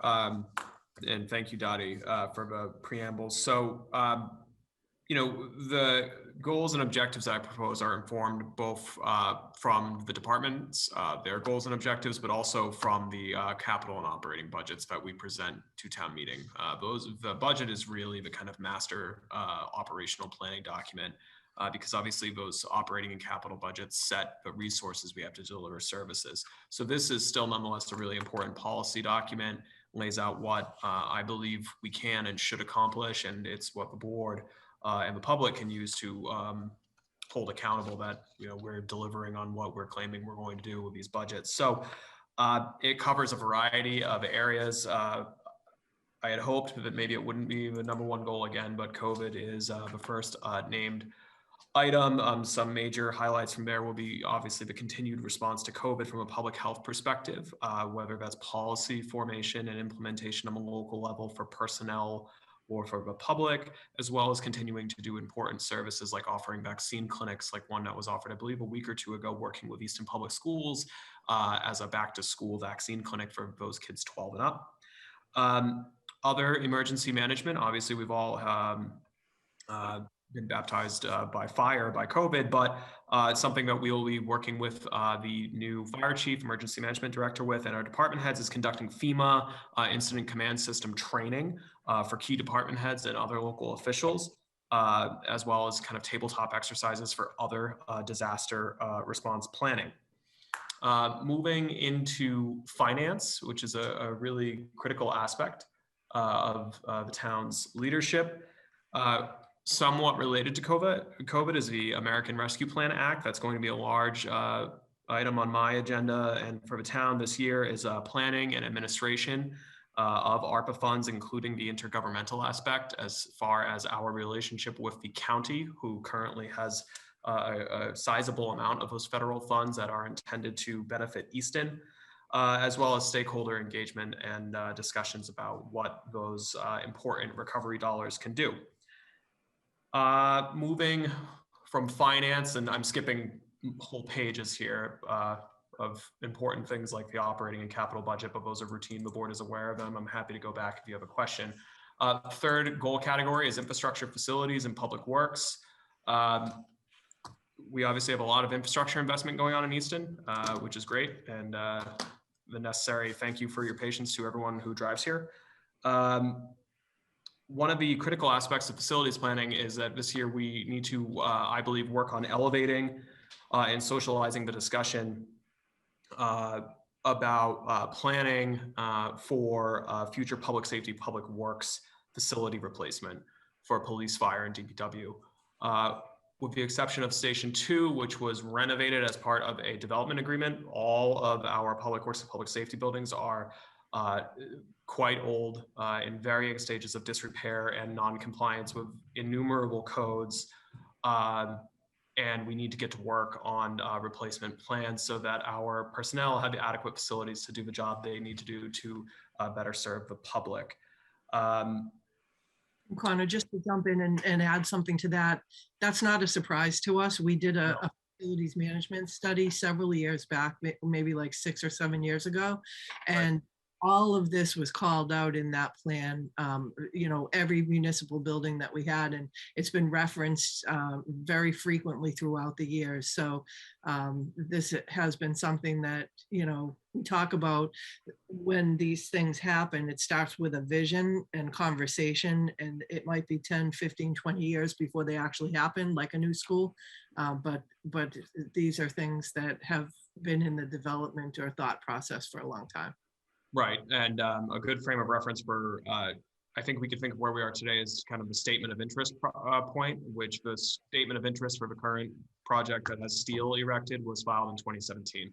So hopefully we're not 10 or 15, but maybe 4 years out. But if we're going to be thinking of something like that, we need to start more specifically planning and having those discussions. And so that's something that we is a priority for the chiefs and for Dave. And and for me. And so we'll be bringing that forward with more information to the board through the fall and spring for sure. Other infrastructure investments and upgrades, finished the streetscape job on Northeastern Village and launch that townwide wayfinding and signage committee. We have a variety of TIPs, which are traffic improvement projects. Those are federally and state funded major transportation jobs. Obviously, Depot Street is a $10 million one that is ongoing. So we will continue construction on that major improvement, as well as advancing the planning process. Again, I think it's at least helpful for me to think of these reference points. This past week, I signed and submitted to Mass DOT necessary paperwork to keep Easton in the queue, moving forward on a potentially $14 million improvement to the Boundary Street corridor. Again, a frame of reference of Depot Street's under construction today. That document for Depot Street was signed in 2011. So that is we're talking maybe 10 years out, but we're moving forward. We already have grant money secured for it because of our status as a housing choice community. And if Sawmill is approved, there is additional money to keep that design work rolling. So that will be critical. Continue to work on other important tips like Washington and Elm Street and other kind of perennial projects.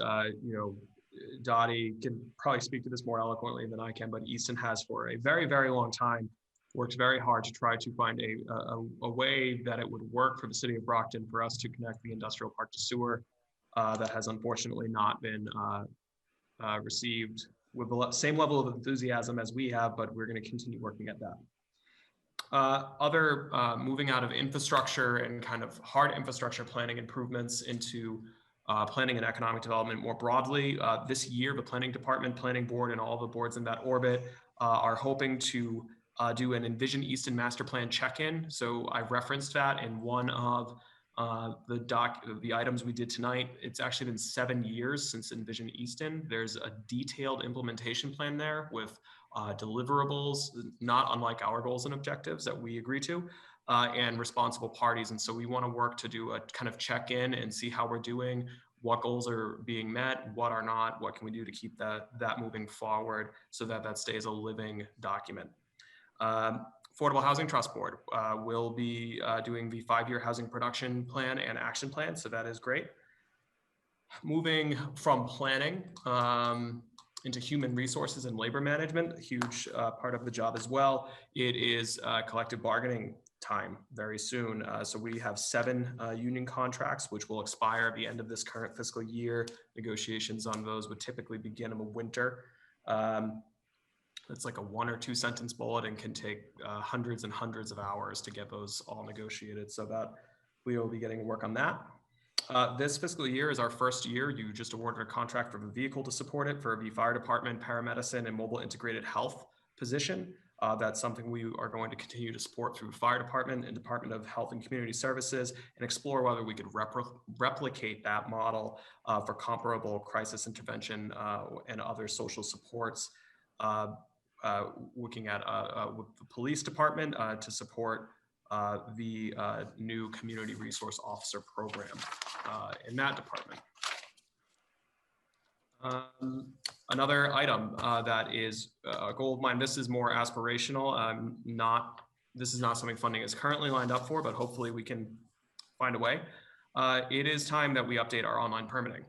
What was once quite a bit ahead of the pack is now dated, which is just the way the world works. You're first and then you're old.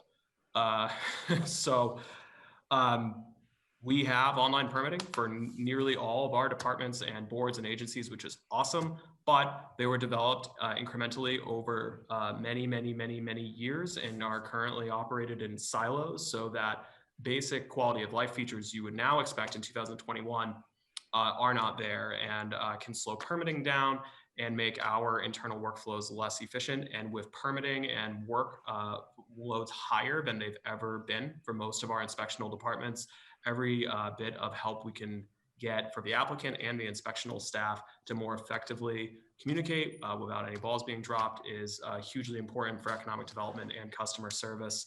I think an example that came up at a department head meeting recently was that the Board of Health would typically do 90 to 100 perk tests for real estate transactions in a calendar year pre-COVID. And by this August, they had done 150. this year to date. They don't have any new staff. So they're on track to almost double that the amount of work that they do with no additional staff while still being involved in COVID. So when we can do things like improve technology so that software modules speak to each other more intelligently, so that you can have one login. Right now, you need a login and a credential for each of the 8 or 9 modules, which in theory you could just copy and paste, but it's not as effective as it could be. So upgrading that online permitting system to bring it up to now modern standards would be a huge, I think, win for town efficiency, customer service, and economic development. So that's an aspirational one. I hope we can get done. A goal, in this, I should have also led with this. Obviously, these are goals for V-Town. I don't and can't take sole credit for all of these. And this one in particular is something that Mike Blanchard in our office is going to take the lead on, is launching a Citizens Academy or a similar program during calendar year 22, focused on civic engagement and education for residents looking to learn more about functions, roles, and responsibility of local government and its constituents. This is a model where registered voters can basically engage with town officials to learn how town meeting works, what's a town meeting warrant, what are responsibilities of the select board, the school committee, the town administrator, the police chief, fire chief. How do they get involved? What roles do they have as voters and participants in their own self-governance? And we think it could be a really good community building and educational tool to get folks excited about participation. So we hope to do that in the spring. And finally, again, just trying to note things here that are notable or different from the responsibilities each year.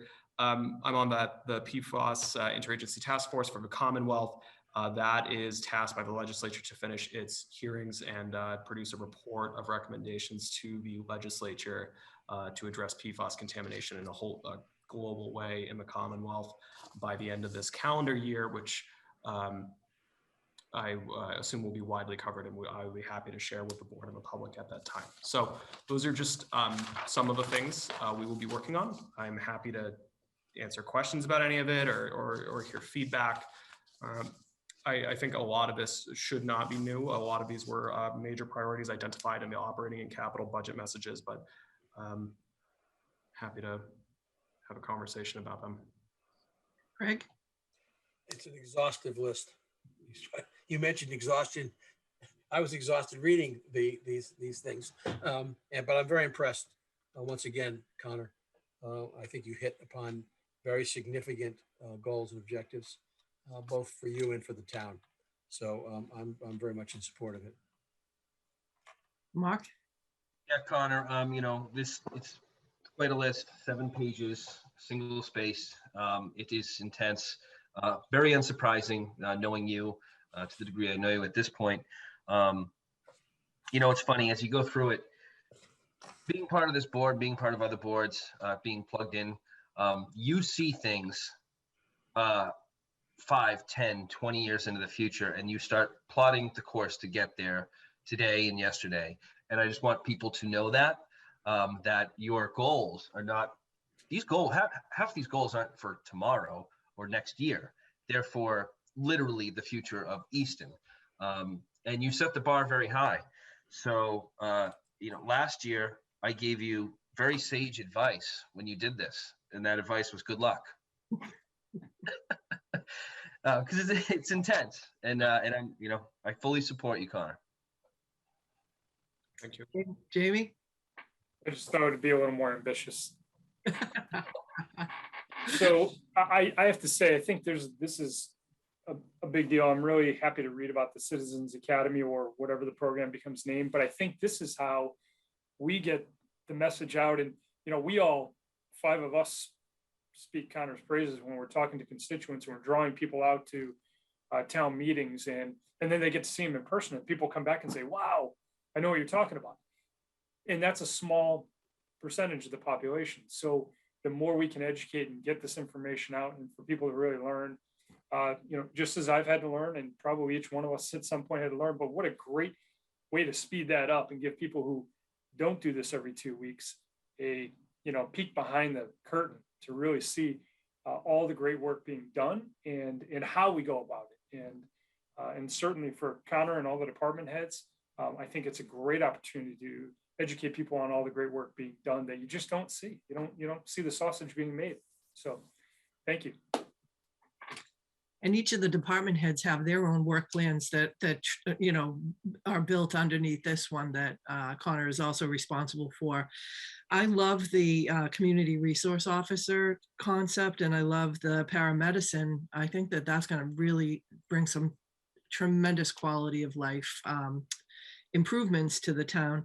And the Citizens Academy, I mean, you know, we have elections where there's 400 or 500 people, and it really breaks my heart that 400 or 500 people are voting for people that are going to be really steering the ship for the town for the next several years.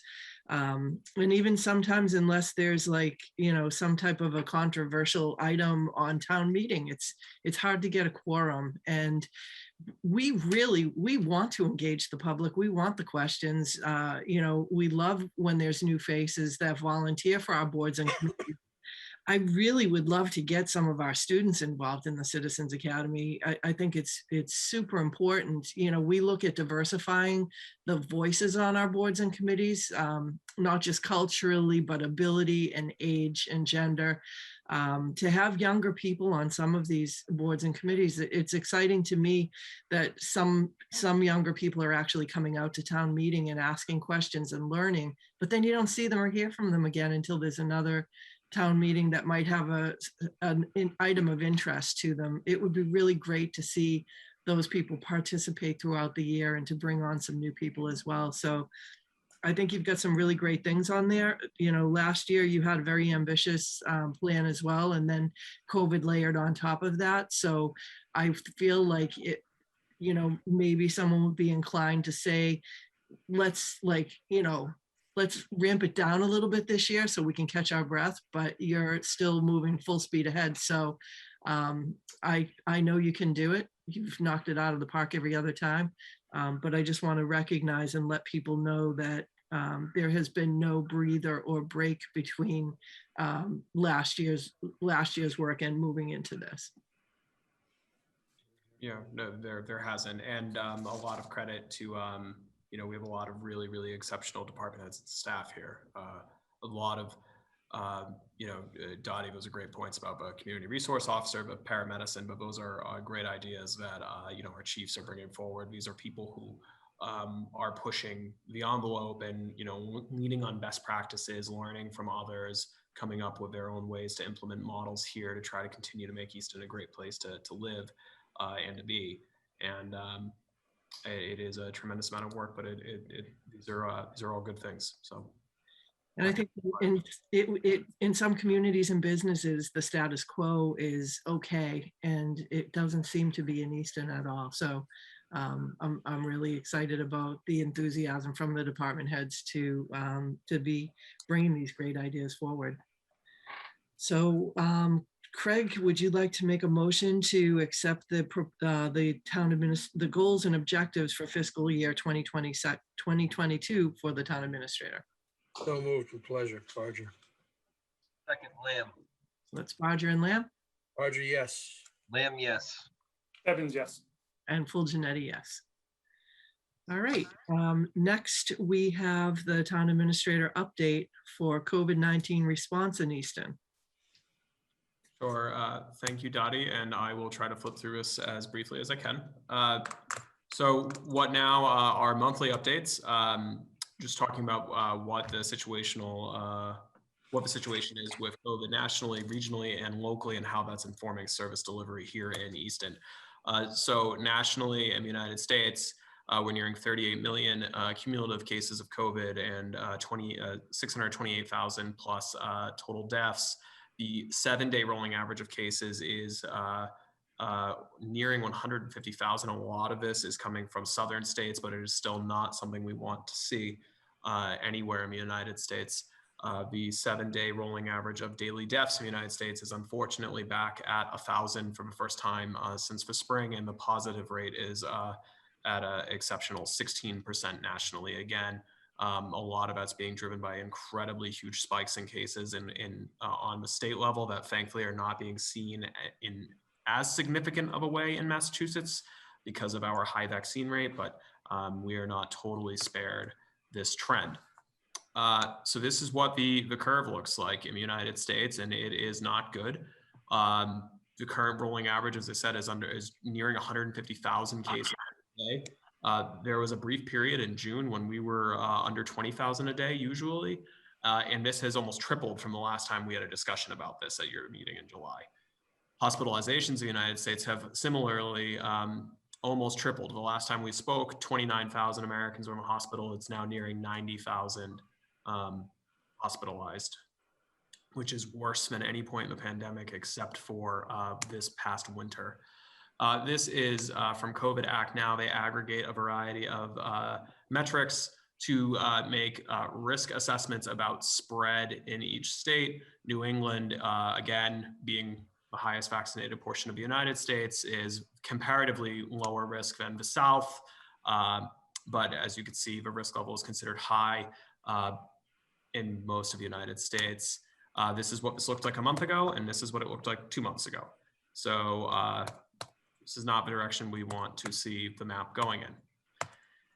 In Massachusetts, after hitting a low of about 60 cases per day in June, cases in Massachusetts have risen since July 1st. The current 7-day average is at about 906 per day, which is obviously a meaningful increase.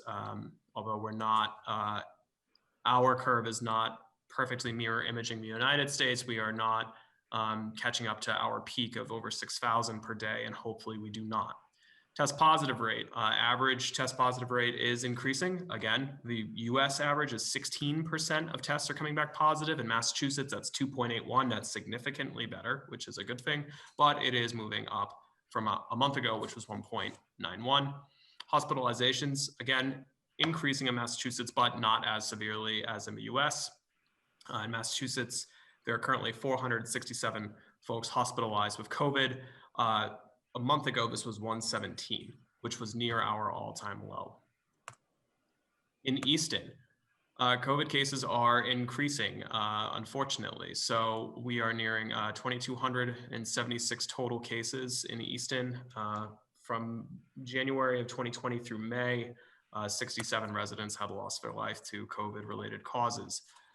This is a visualization of the Easton's risk level according to the Department of Public Health. They have the 4-tier system, gray being very low risk, green being low, yellow, moderate, and red, high. So you could see down at the bottom, our risk level from mid-July to early August rose from gray to green to yellow, where it currently sits. This closely mirrors our weekly new cases. So there was 3 weeks in June and July where Easton recorded 0, not a single case of COVID in the entire town of roughly 25,000 people, which is exceptional and was so exciting for all of us to see after weeks with well over 100 a week during the worst of the winter surge. Unfortunately, that did pop back up to roughly 25 a week in early August, and we're now hovering at about 20 cases per week. Which is not at the unmanageable level we saw in the winter, and hopefully we will not get there, but is nonetheless higher than we have seen since the end of April. Our test positive rate is right around the state average of 2.91%. This is the raw data we pull from the Massachusetts Department of Public Health to inform these graphics. You can see our test positive rate was below 1% for most of June and July, and then started popping up around the 1s, 2s, and 3s. The obvious PSA, the fastest way out of this is for those who continue to remain unvaccinated to take the plunge and get on board with that, as it is not an accident that the Northeast of the United States is not experiencing the savage hospital overflows and horrible circumstances that the southern states are. So how these regional trends are informing municipal services. So in response to the concerning uptick in cases and the Delta variant in Massachusetts, as well as locally, On Monday of last week, we reinstituted a requirement that any visitors to our buildings, town buildings, have to have a mask on, and in accordance with DPH and CDC guidance, and just kind of practicality, there's no vaccine passport system. Regardless of vaccine status, if you're a guest coming into one of our buildings, you are required to wear a mask. Concurrent with this requirement for visitors to town buildings, we issued a policy directive to all town government personnel that they have to have a mask on at all times when they are on duty indoors, unless and until they attest to and provide evidence of their vaccine status. This is important because we owe it to the public to provide certainty to those that we serve that they're not being unnecessarily put at any increased level of exposure to COVID-19 by unvaccinated personnel while indoors. So that rolled out last week. For boards and committees, we are continuing on Zoom. We were exploring hybrid technology, and we're still looking at those capital items, although while this current spike in cases is ongoing, that is not a huge, as far as I'm concerned, time imperative to do that until things start to level out. All people in Massachusetts 12 and up are eligible for vaccines. Not entirely relevant to the access to the vaccine in Massachusetts because it has been widely accessible for quite some time, but the FDA did give full approval to Pfizer's vaccine for 16 and up today. No longer emergency use only. It has full approval. It's a major milestone. Statewide vaccine data in the United States as a whole, we are looking at just over half of the population, which includes kids who can't yet get a vaccine, being fully vaccinated. Just over 60% have received at least one dose. In Massachusetts, our vaccination rates are significantly higher. 74.6% of our population have received at least one dose, and just under 2/3 of all population in Massachusetts have received both. So this is Easton specific data from the DPH. I know it's a pretty dense chart. I added a new column all the way to the right, which is the change since our last update. So 12 to 15-year-olds in Easton now, 62% are fully vaccinated, which is a meaningful uptick of 7 percentage points since your last update. So that's great progress to see. 16 to 29-year-olds overall continue to be the kind of laggards of the demographic group, still under 50%, although they are inching upward 3 and 1 percentage points. And then 30 and up in Easton are all 80% are fully vaccinated, 80% plus, which is really exceptional. And you see that as that demographic group increases, that the rate of full vaccination increases to a high of 86% of those 75 plus. That same demographic group has 94% receiving at least one vaccine dose, which is pretty exceptional uptake. All of these, with the exception of 65 to 74-year-olds, have increased their vaccine uptake in the past month. And as a community, we've moved up 2 percentage points in this past month as far as vaccine uptake. This graph's getting a little hard to read because it's getting too long, but we continue to offer smaller tailored vaccine clinics. Working with Rite Aid, we've had some back to school vaccine clinics at the actual school facilities for students and families who seek them. And we're going to continue to work with the schools and the Department of Health and Community Services and Fire Department. This is that position. The mobile integrated health has been critical in helping run these clinics throughout the summer, which is great. And we're going to keep trying to find ways to bring vaccines to those who want them. So that is the update that I have prepared, and I'm happy to answer any questions the board has. Craig, any questions? No, just another statement that the data of people in hospitals and people dying, well over 90% are unvaccinated people. And I believe that there may be, come September, the availability for all of us to get a booster shot. And that will be significant too, because now the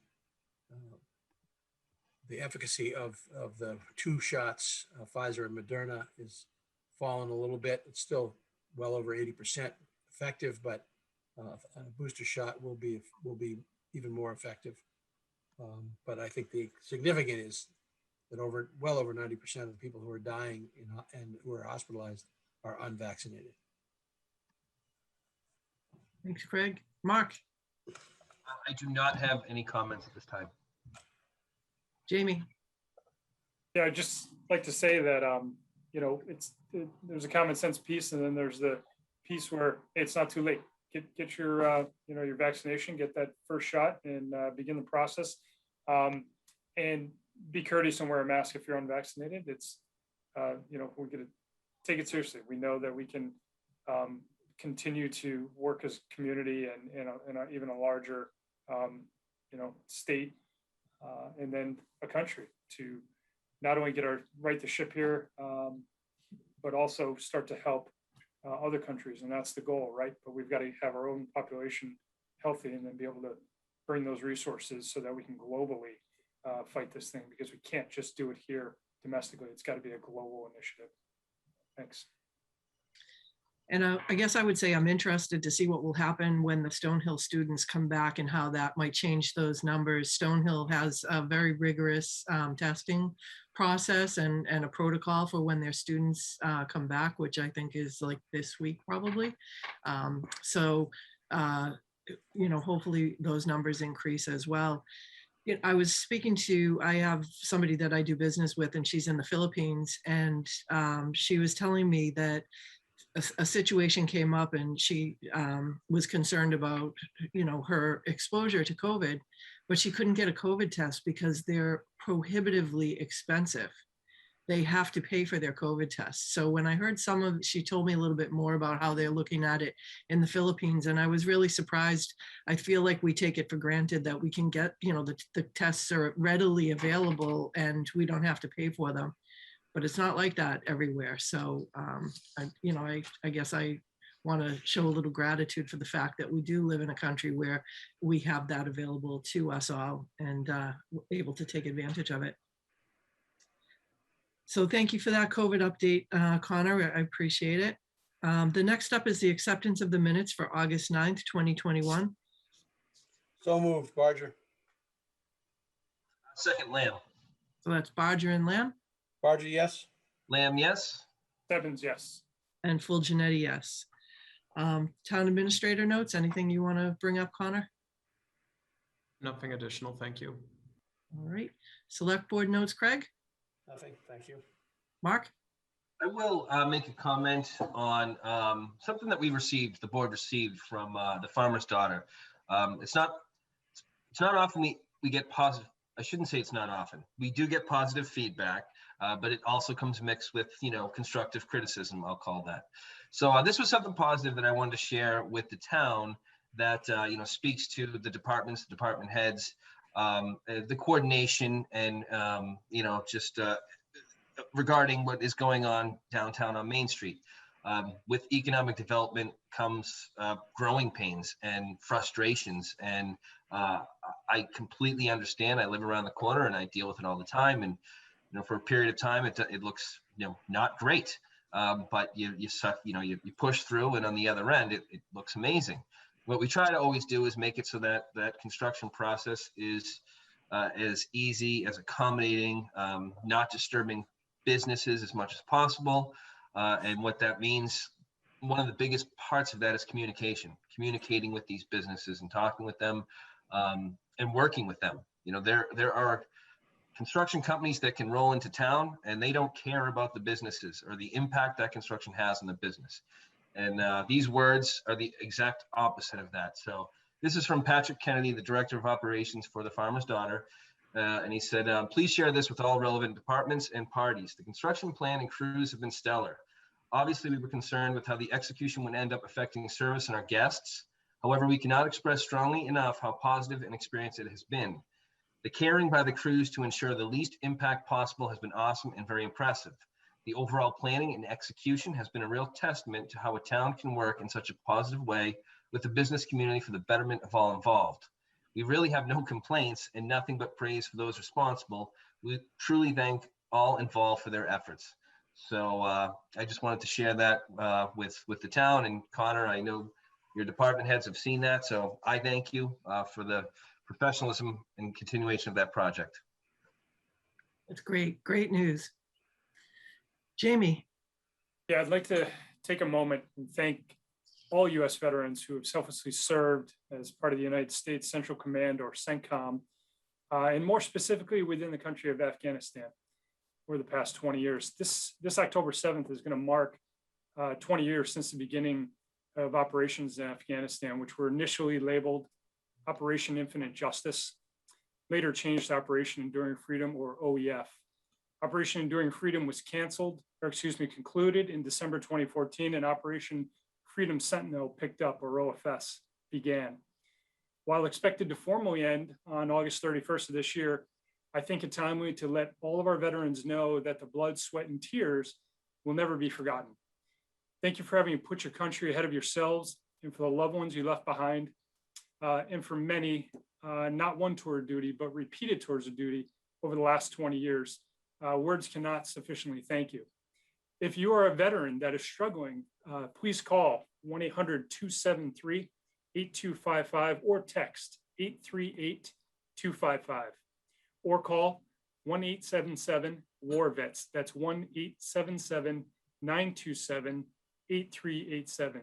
You can also call our Veteran Service Officer for additional resources at 508-230-0690.